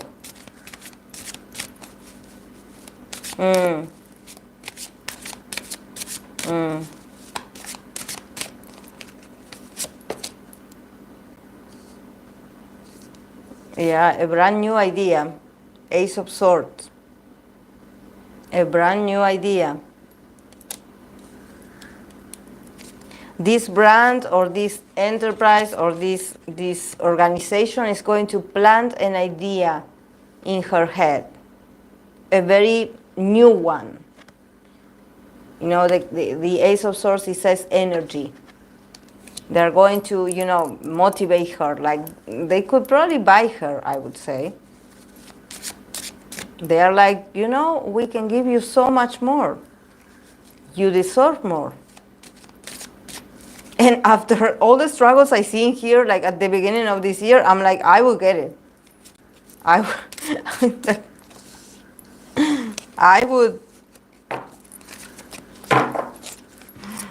would be individualistic and I would be, oh, okay.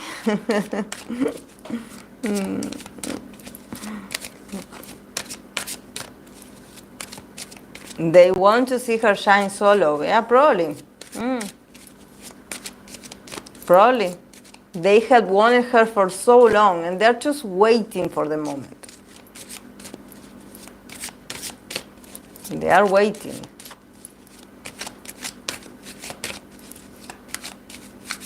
She must be really like, besides, you know, I know people say like, oh, she's the it girl and this, but she must be really popular. Like, she really must have a lot of potential. Like I believe there's no one that does it like her at this point. Like, because they really want her.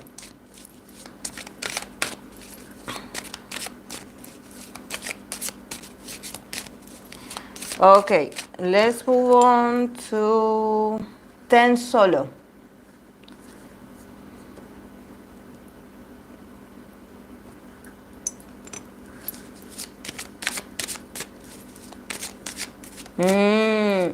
Okay.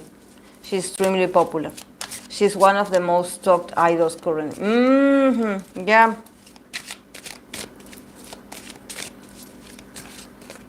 Like, don't be shocked to see some contracts being like erased. Like, forget about those. Let's write another history. Like, let's write another paper. Like, let's forget about the others. You just focus on you. 10 solo. Wait, that I have to write down the. Okay, for 10 solo. Let's go 10. Let's go 10. We are rooting for you. We're waiting for you. We hope everything goes well.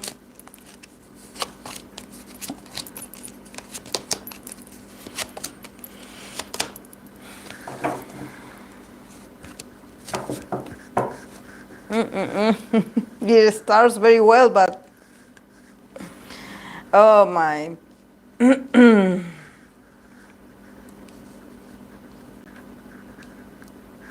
Okay, a lot of women in here. A lot of women. We start with the Queen of Pentacles. SM always gets drama. Queen of Swords.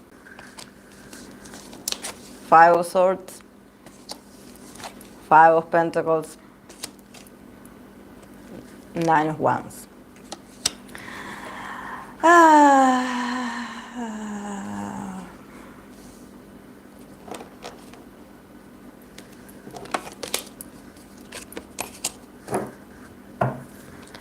Yeah.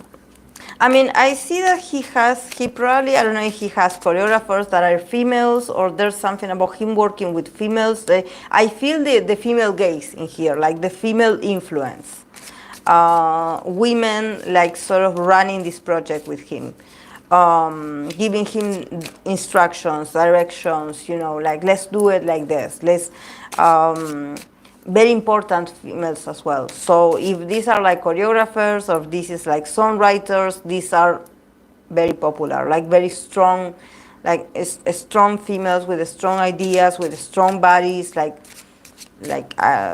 see him that he's not alone in this. Like definitely he has these 2 women in here that are working with him. But in the middle I have the 5 of Swords. And then I have the 5 of Pentacles. So he could win something, but then lose something, just like what I got for Wonyoung.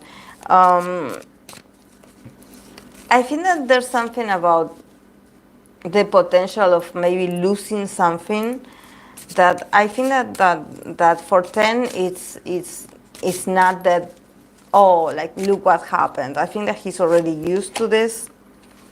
Yeah, there's a bit of routine in him feeling like he lost something. So yeah, because I clarify and I got the 4 of Pentacles. So I think that yeah, some things can be a bit messy in his solo.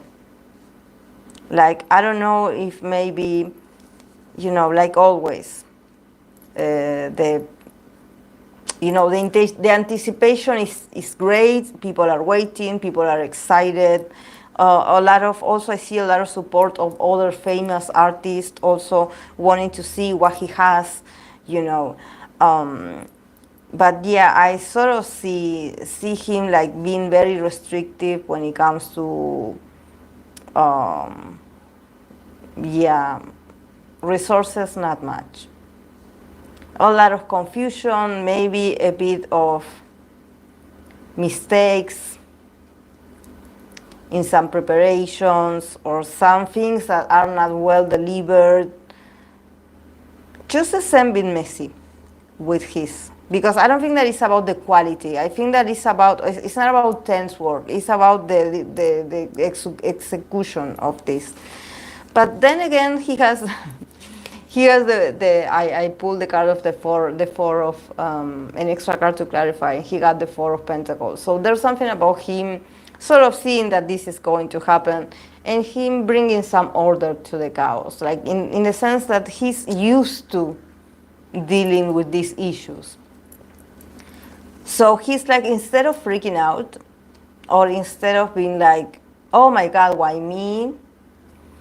He's going to try to fix it. He's going to try to stay centered. He's going to also be a bit stubborn about certain things and be like, you know, if it's broken, don't touch it.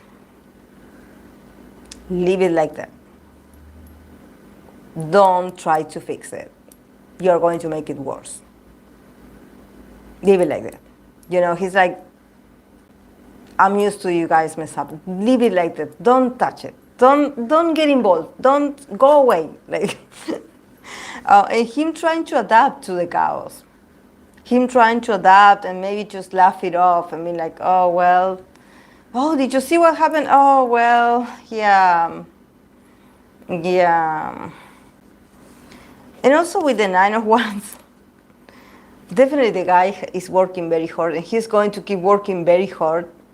He's the card of preparation. The keyword in here is preparation.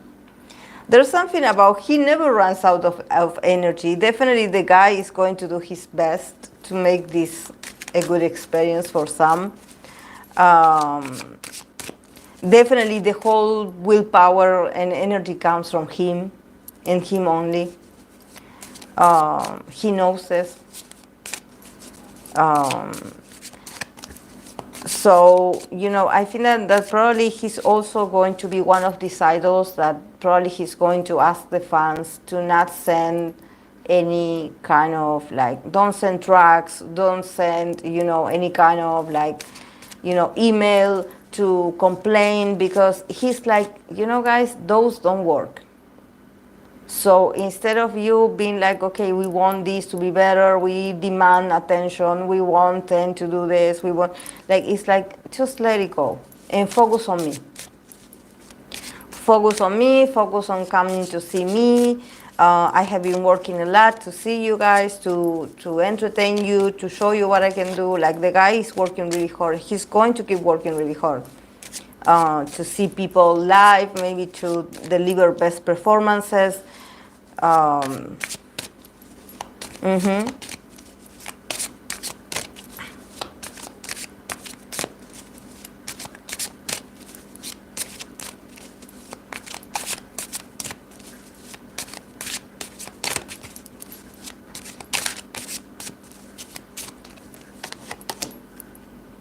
Yeah. He got the page of cups, evolution. This is very Pisces. This is very Pisces. And it talks about him being a Pisces. Like, actually, this is his greatest strength. Him as a Pisces, being able, as a fish, to be able to, like, get out of uncomfortable situations. And it's like, yeah, I know that maybe, you know, there were some things that, yeah, we didn't start well. But, you know, guys, like, let's evolve. Like, let's move on from this. Like let's make this the best. And definitely you're going to see an evolution of him as an artist again. He's going to be very sensitive, very spiritual, you know, very poetic, very flexible. So yeah, guys, don't the fish, yes, don't worry about them. He definitely feels the pressure. He feels the pressure. He just don't want the fans to get, you know, to get that energy, you know, of like, we have to do something, you know, because, sorry guys, I'm back. Maybe the guy knows that if they complain, it doesn't make a difference for them. So,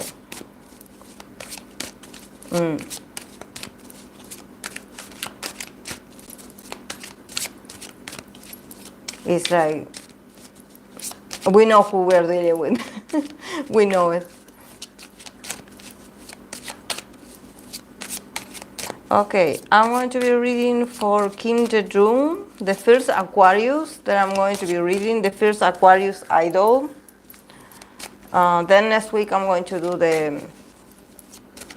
the post, so you can put your favorite Aquarius idols, that we have a lot, so I can read for them.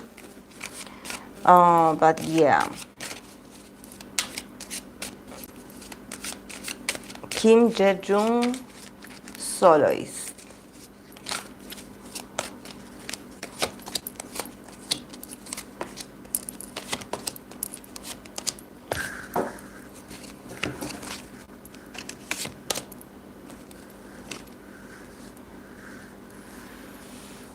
Okay, We start for Kim Jaejoong soloist. We start with the Ten of Pentacles,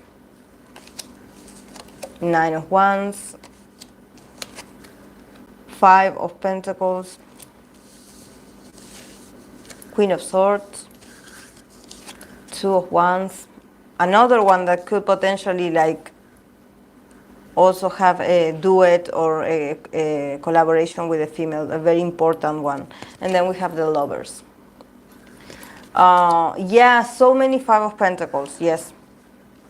Yeah, I think that definitely the idols are struggling this year. I think that things are not that fancy as people think, or as people think that it looks, or that it's going to be like shown. I think that maybe, I don't know if there's not much resources, if they're losing something, I don't know. But it seems like it's not that nice. You know, it's not that nice, actually. There's not much resources. There's lack of resources, actually.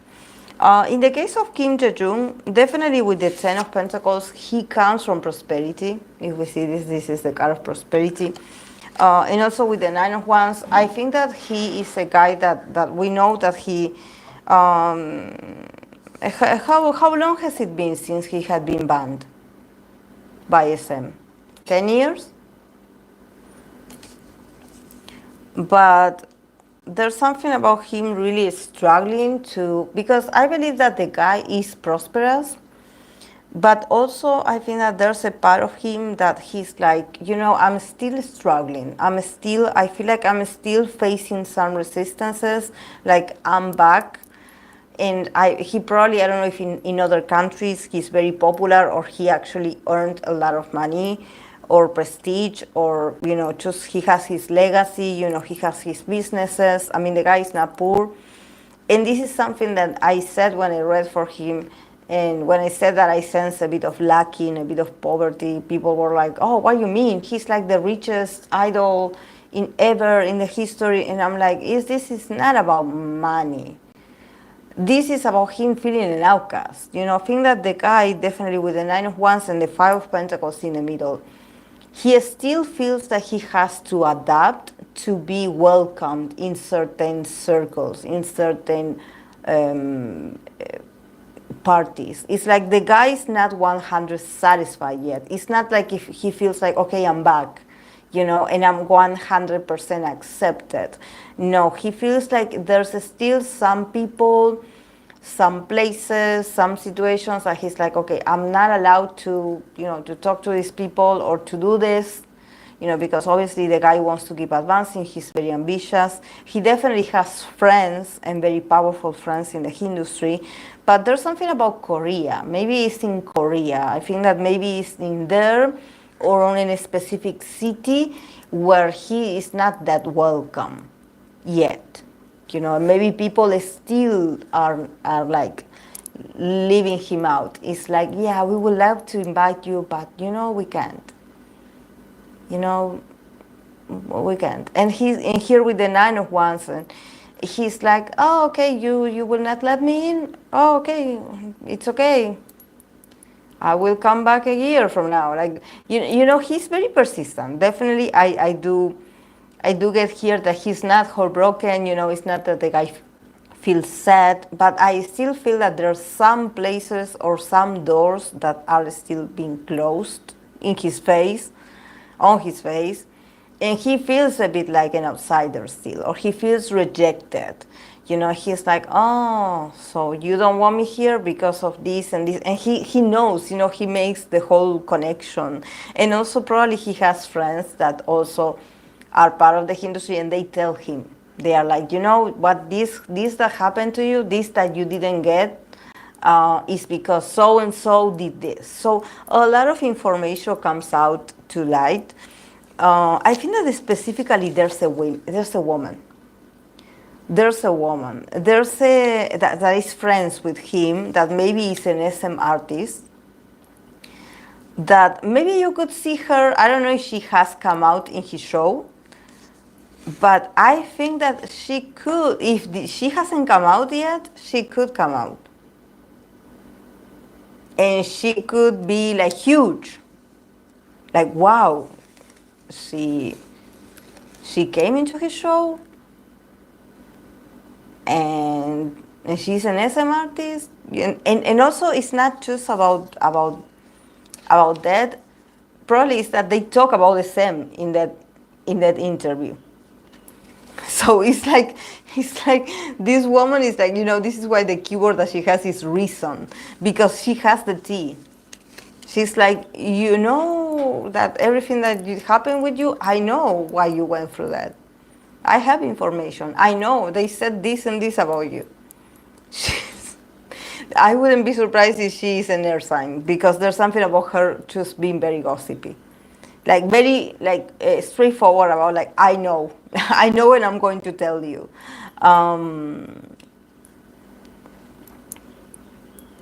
He had articles last week, Sasan's chasing him in 6 cars. Oh, guy's 36 and it had less already 20 years in his career.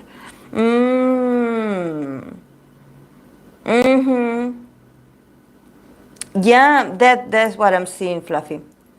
Doesn't the guy come from a very poor background? Maybe in certain articles, from really rich families, he's still not considered part of the group. Yeah.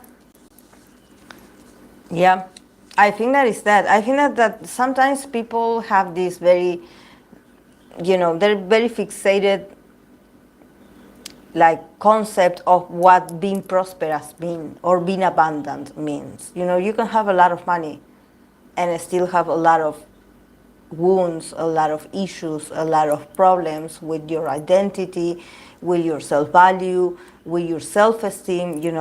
Of course, these people are not going to cry on camera and tell you how miserable they are. But there's something about him, all these years it hasn't been easy for him mentally, and also, sort of feeling like, yeah, there's a lot of admiration, because he definitely is very popular, like people know who he is, but there's still some situations where he's not allowed to do certain things, and he's rejected. Like, he has been dealing with rejection for a lot of years, and I think that even if he goes to another country and he does amazing on the other country, he still wants to come back to his town and be like, I made it here too. It's like something that he has pendant, this woman, if she appears in his show, we have the 2 of Wands, that it says Dominion. So I wouldn't be surprised if he has a collaboration with this woman. Because there's something about her also feeling very passionate and very ambitious. She wants to do something. I don't know if she's out of SM or she's about to be out of SM, and there's something about her wanting to work with him on purpose. Like, let's do this together. Let's plan this together. Or what do you want me to do? Do you want me to appear in one of your shows? I will go. Just sort of, I think that if she does it, she's going to do it not to break the rules, but she's going to do it to sort of like assert her dominion, because I feel like she's feeling very rebellious. She's feeling like, I'm a certain age, I had worked all these years, but this year I feel rebellious. I want to let them know that I have dominion over my career, and I see and I hang out with whoever I want to hang out. They are not the boss of me in that sense. Like, I want to set myself free from them telling me who I have to hang out and who I cannot hang out with. There's something about her also, like, becoming a much more, like, searching for freedom, and also being rebellious about it. Cutting some ties, cutting some restrictions, and being like, this is not going to be a popular opinion, but I want to tell you this, or I want to do this with you. We can do it together. I want to assert my dominion on this. And we have the Lovers. So if they sort of do something, maybe people will start shipping them, because they are going to have great chemistry together. I mean, I noticed, because I did watch some interviews of Jaejoong, and I did notice that he has a skills talking to women. He's very charming, but also he's a good listener, you know. And also his show, maybe he has that moment of intimacy. So I sort of, you know, I was already shipping him with Hyuna the other day because I was like, oh, they look so good together. But no, I think that there's not a possibility anymore. But I was like, I like how he makes like the female in like that he invites. He makes them feel at home and he cooks for them, you know, and it looks very sweet. Like, I don't know much about the guy, but I like the atmosphere.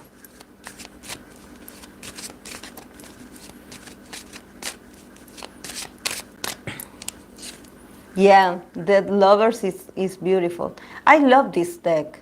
This deck is my favorite because it has the drawings and it has the big eye people. I love the big eye people. Like, you know, the drawings with the big eye. I just love those characters. Hyuna, my girl, you let go of a good chance. Yeah. But yeah, with the help of this woman, he's going to clear a lot of confusion in his mind. He's going to get some information that he didn't have before. He's going to be like, oh, really? This is why? Okay.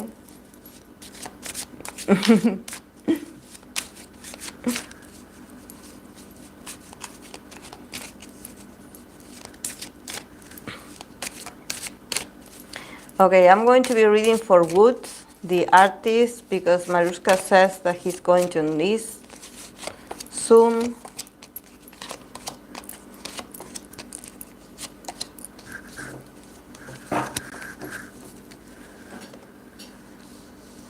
Okay.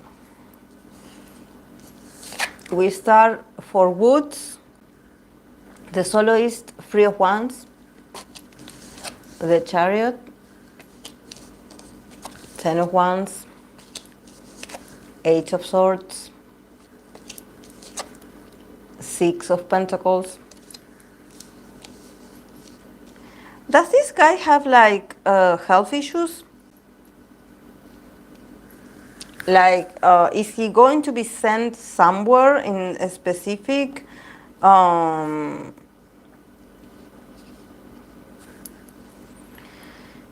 I think that the guy is already on the move. He's already moving like towards his new destiny, or maybe he's going to enlist very soon. But starting with the Three of Wands, I believe that he's going to leave some deals or some content of his. He's going to leave it prepared.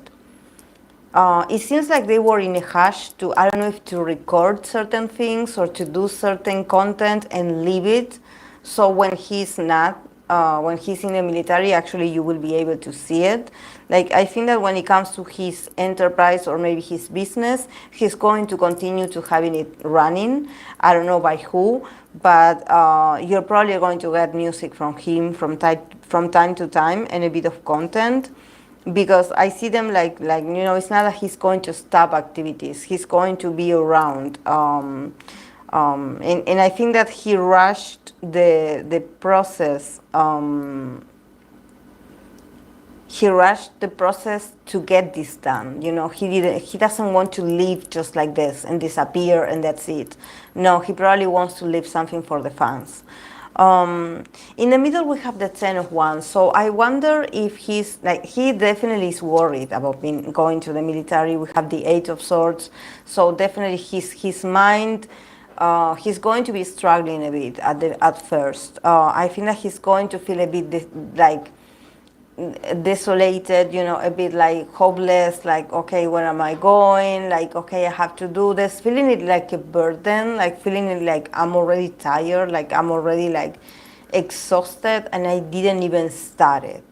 Definitely he feels the weight on his shoulders. I think that this is something that maybe a lot of people that has to go and do the service, the military service. It's not that you go with, you know, willingness. You go because it's sort of a weight on your shoulders that somehow you have to take care of it. You know, you have to address it. You have to go and experience it, but definitely feels like a weight on your shoulders. It feels like it drains you as a person. It takes not only a lot of fears of yours resurface because you fear going, but also there's something about like feeling the pressure that, okay, I better go and do well.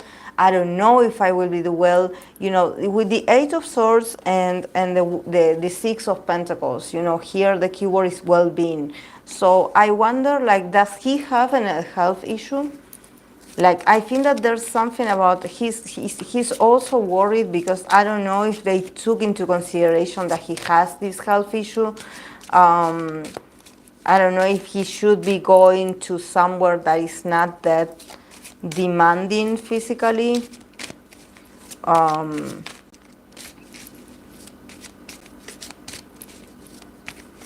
Because he's not that well balanced. He's not that stable. That's why he's a bit worried, because he's like, am I going to do well?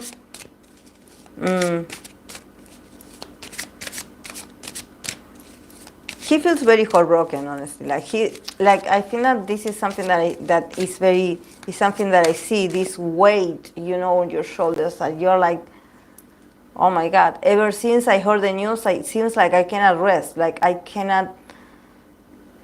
feel so pressured. I feel so obligated, so.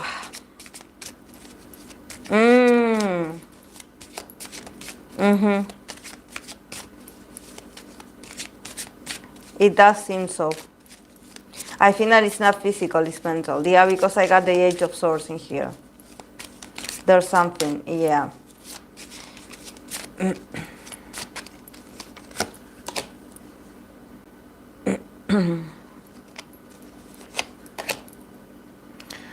Yeah, but he's going to talk to a woman. I don't know if this is like a doctor, if he's like a therapist, a psychologist, someone in the military. It's a female, it's a doctor, probably it's a doctor. He's going to address this, that he doesn't feel very well, or that he doesn't feel very comfortable, maybe that he doesn't sleep at night, that he has certain pills or something that helps him reduce his anxiety, or his sleep. He has like a sleep disorder or something like this. And I sort of see this woman sort of fixing things for him and changing something for him that is going to bring him joy, and it's going to make him happy to know that maybe he's going to get the help of others, or he's going to go to a place where he's going to be with other people. He's not going to be alone, or he's going to be assisted, or it's going to be a place that is not going to be that challenging, demanding, and like aggressive. Like with the Cups, I think that it's more like teamwork. It's not that rigid and cold and aggressive. But yeah, he's going to talk to a doctor.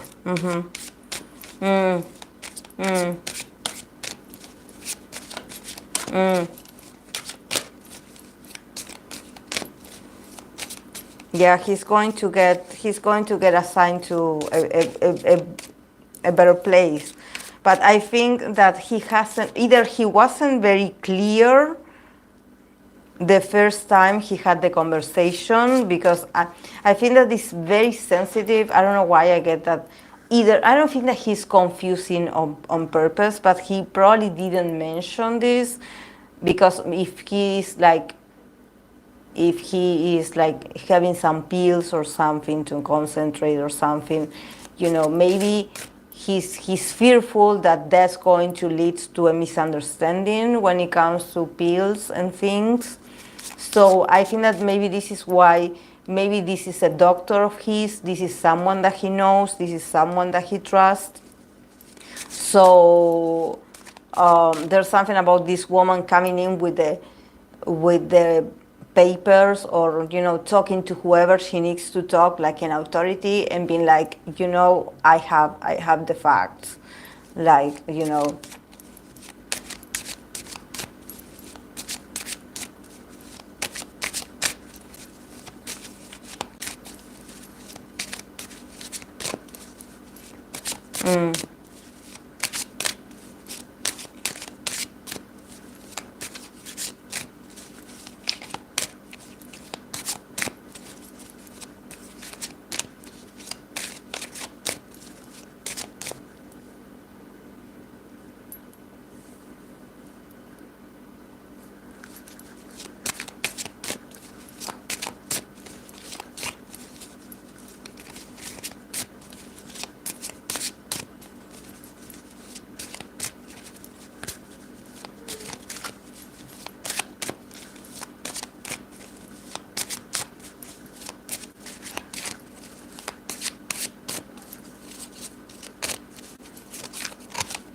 Okay, and the last one is not the last one, but one of the is for Hwasa.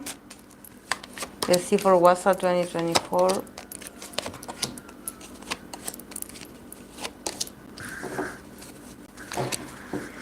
Oh my God, this woman with oppression and judgment is like they don't let her be. Like,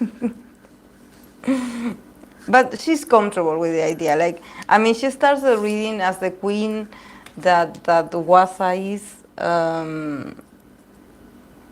Wait, that I'm writing down there. As the queen that Hwasa is, we start with the Queen of Swords, so definitely very outspoken.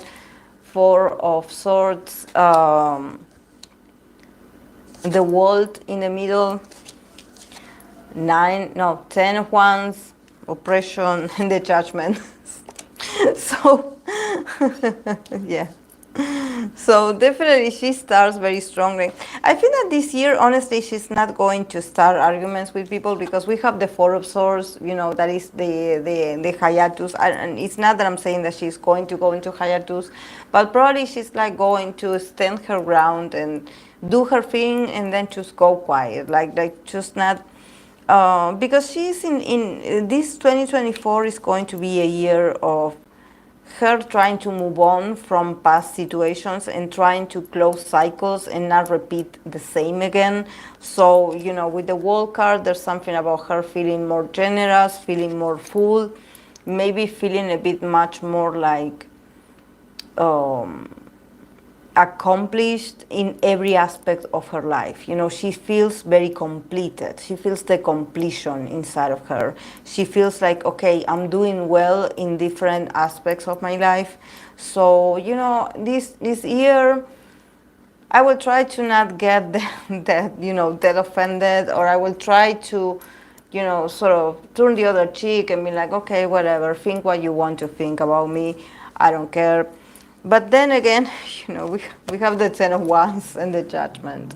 Oppression and judgment. So I think that whatever happiness Hwasa can have as an individual or as an artist, people are going to talk about her and they are going to judge her. Definitely, they don't like her.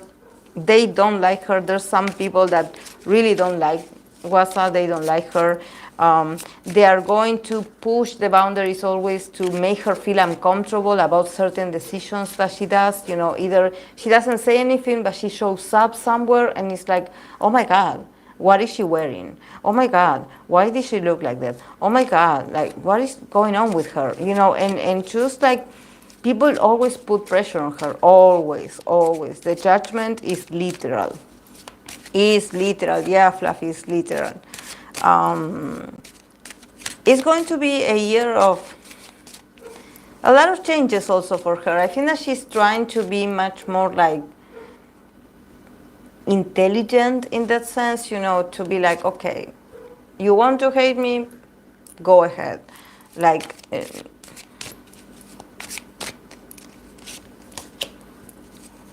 yeah.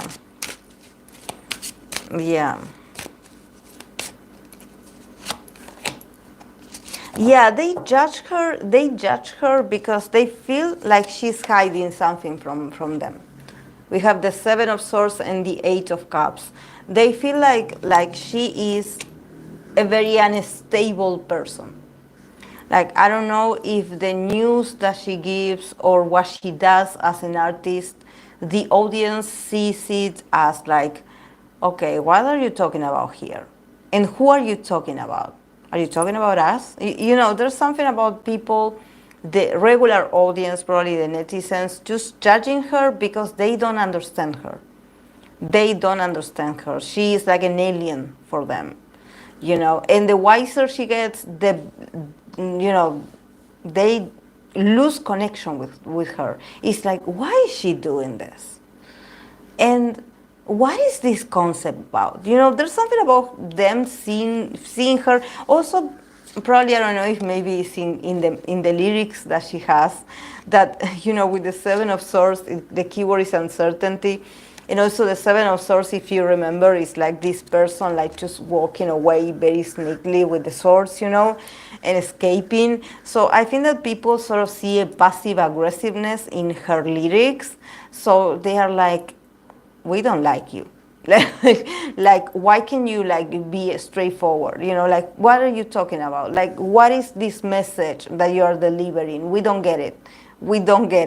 So and they think that she's very unstable emotionally, like they don't buy what she does. I don't know what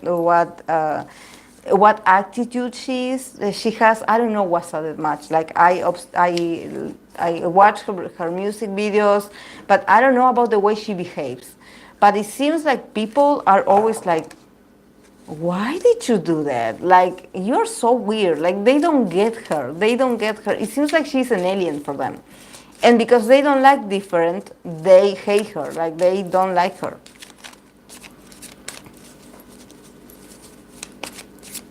Yeah. I think Western people judge her as well. The same people blaming Korean standards getting met because she doesn't fit and she's okay with it. Yeah. Yeah, it's like I don't know why there's something about them.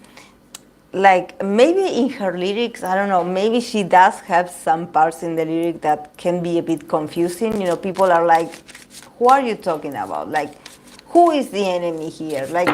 And also people maybe been thinking that it's about them, and taking it personally and thinking like, she's talking about us. Why is she talking about us? Like oh. Oh my god.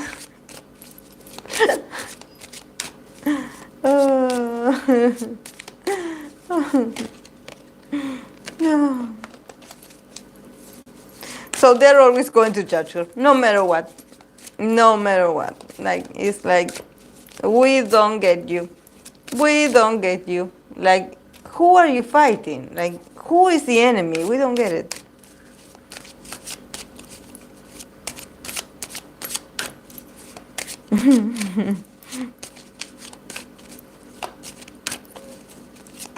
Yeah, people are really angry. Like, people just are like, it's not that they are like, oh yeah, I just ignore her. Like, I don't like her and I ignore her. Like, I don't care what she's doing. No, they don't like her. Like, it's very clear, Okay, I'm going to read for this, for Fato and Envy, Black Swan.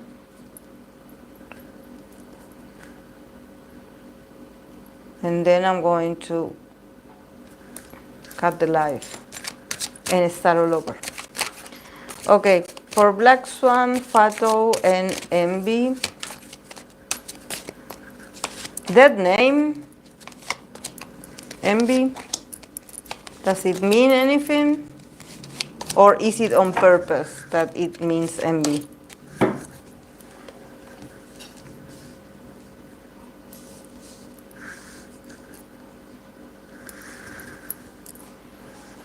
Okay, yeah, from Fato's side, we have the Sun, very positive, and 9 of Pentacles. So she, in her connection with this member, she calms down, like she calms down the intensity. Then for this other, for Envy, we have the 8 of Wands and the 4 of Swords. Is this member in hiatus? I mean, this card is not for hiatus, but I don't know. Then the relationship as an overall, we have the 4 of Wands and the King of Swords. So definitely they are a good match. Like they are a good match. Like actually they have fun together. Like whatever they have to do together, they complete it. Like there's no hard feelings. Like they definitely match their energies. In the case of Of Fato, I think that she, with the Sun and the Nine of Pentacles, there's something about her. I think that she's trying to be a bit more prudent with the way she treats the members, because I don't know, when we see the Sun, definitely we see a very radiant person energy, and I think that Fato is someone that she draws a lot of attention to herself. So definitely when you shine a lot of people are going to be watching. So she has the charisma, she has this she can be funny, she can be childlike, even, but also she can burn some people with her ray of lights, with her sunlight. So she has to tone down a bit, like not shine so much, because maybe, she shines too much, and sort of like the other person next to her sort of vanishes. Like people don't pay attention to the others and pay attention to her. And I think that this is good, that people pay attention to her, that she's like people really cannot ignore her or her, her magnetism. But at the same time, it also means that people get fixated on everything that you do, because they are so attracted to you, they keep staring at you. They stare at you, they stare at every little thing that you do. So you have to be very careful, because that fixation of wanting to watch your every move, it can be translated to misunderstanding, and people overanalyzing everything that you do. Definitely when it comes to, in comparison to this other member, definitely Fato has like the strongest presence, and I don't know if she's the leader, but there's something that differentiates her from this other member. But she's like here with the card of the Nine of Pentacles. There's something about her also, not feeling that, sort of slowing down her energy to match the other person, to not overwhelm the other person, because she definitely knows how to manage her energy and what she does. She's a professional, but probably when it comes to the other person feels like sort of obligated to keep up with her energy, and they don't know how to do it. So they get overwhelmed and they do whatever, because I don't know, probably Fato, it's very like outgoing, it's very, spontaneously funny. And the other girl feels like, oh, okay, she's being funny right now, so I guess I have to be even funnier, or I have to laugh, and I have to be, like this, like what do I do? What do I do? Because there's not much intuition in here. There's not like a communication still. It's like Fato is being herself, and the other part is like, okay, I have to react. I have to do something. What do I do? I have to think fast, do something fast. Because she got the 8, the 8 of Wands, that is like the card of speed, see? Like fast movement, fast communication, react fast. Like now, wake up. If you are with me, if you are like creating content with me, if you're creating content with someone like Fato, you better wake up. Like you better be present. Like you better pay attention, because she's going to run you over with her energy. So and also with the Four of Swords, there's something about her probably in her connection, because she does matches Fato energy. She definitely can do it. She can do it. She adapts. She's fast. She's funny as well. But then probably at the end, she's left with no energy. She probably needs to take like 2 naps, because she needs rest. She needs to reset her mind, because probably it's a lot. But definitely like a good teamwork in here. I don't know if the other girl is also a fire sign. I don't know. But it seems like she's very good. Calculating the energy. And then together they have the Four of Wands, see again another card of fire, and they have the King of Swords. So together, I think that together they can come up with a plan. Because I see the King of Swords, and in here I don't see it like an individual. I think that this could be them planning something together. because both of them, it seems like they understand each other, and they sort of want to finish a project, or they want to give a completion to an individual project or something that they created together, that they did it just for fun. Something that they did it just for fun, just being spontaneous, and all of a sudden they're like, this that we created is really good. How about we release it? So the two of them has the potential to actually inspire each other to come up with better ideas. This is why I'm asking, maybe is Fatu the leader? Because there's something about them being really smart together.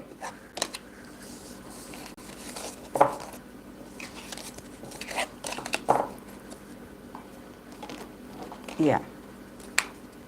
She's the leader. Okay. Yeah, it's not like, they definitely are not lovey-dovey. It's not like, oh, they love each other. I don't see emotions, but I do see compatibility when it comes to getting things done, and probably like being in the same, like, with the same energy, like matching each other's energy. Because I also see Fato with the card of prudence, like sort of slowing down her own shining, and be like, okay, when I'm with her, sort of like we have to match up the rhythm, and I don't know if she does this with all of them.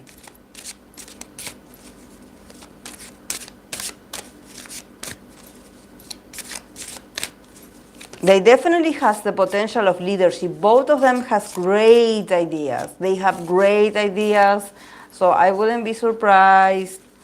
I wouldn't be surprised if they create something together, they release it as content, maybe a TikTok, and it becomes very popular. They are very smart, they know about the media. They also are people that they don't like to leave things unfinished. They want to give it, like probably they have an idea, they're like, we have to perfectionate this and end this. Like we have to close the cycle. We have to deliver this. People need to see this.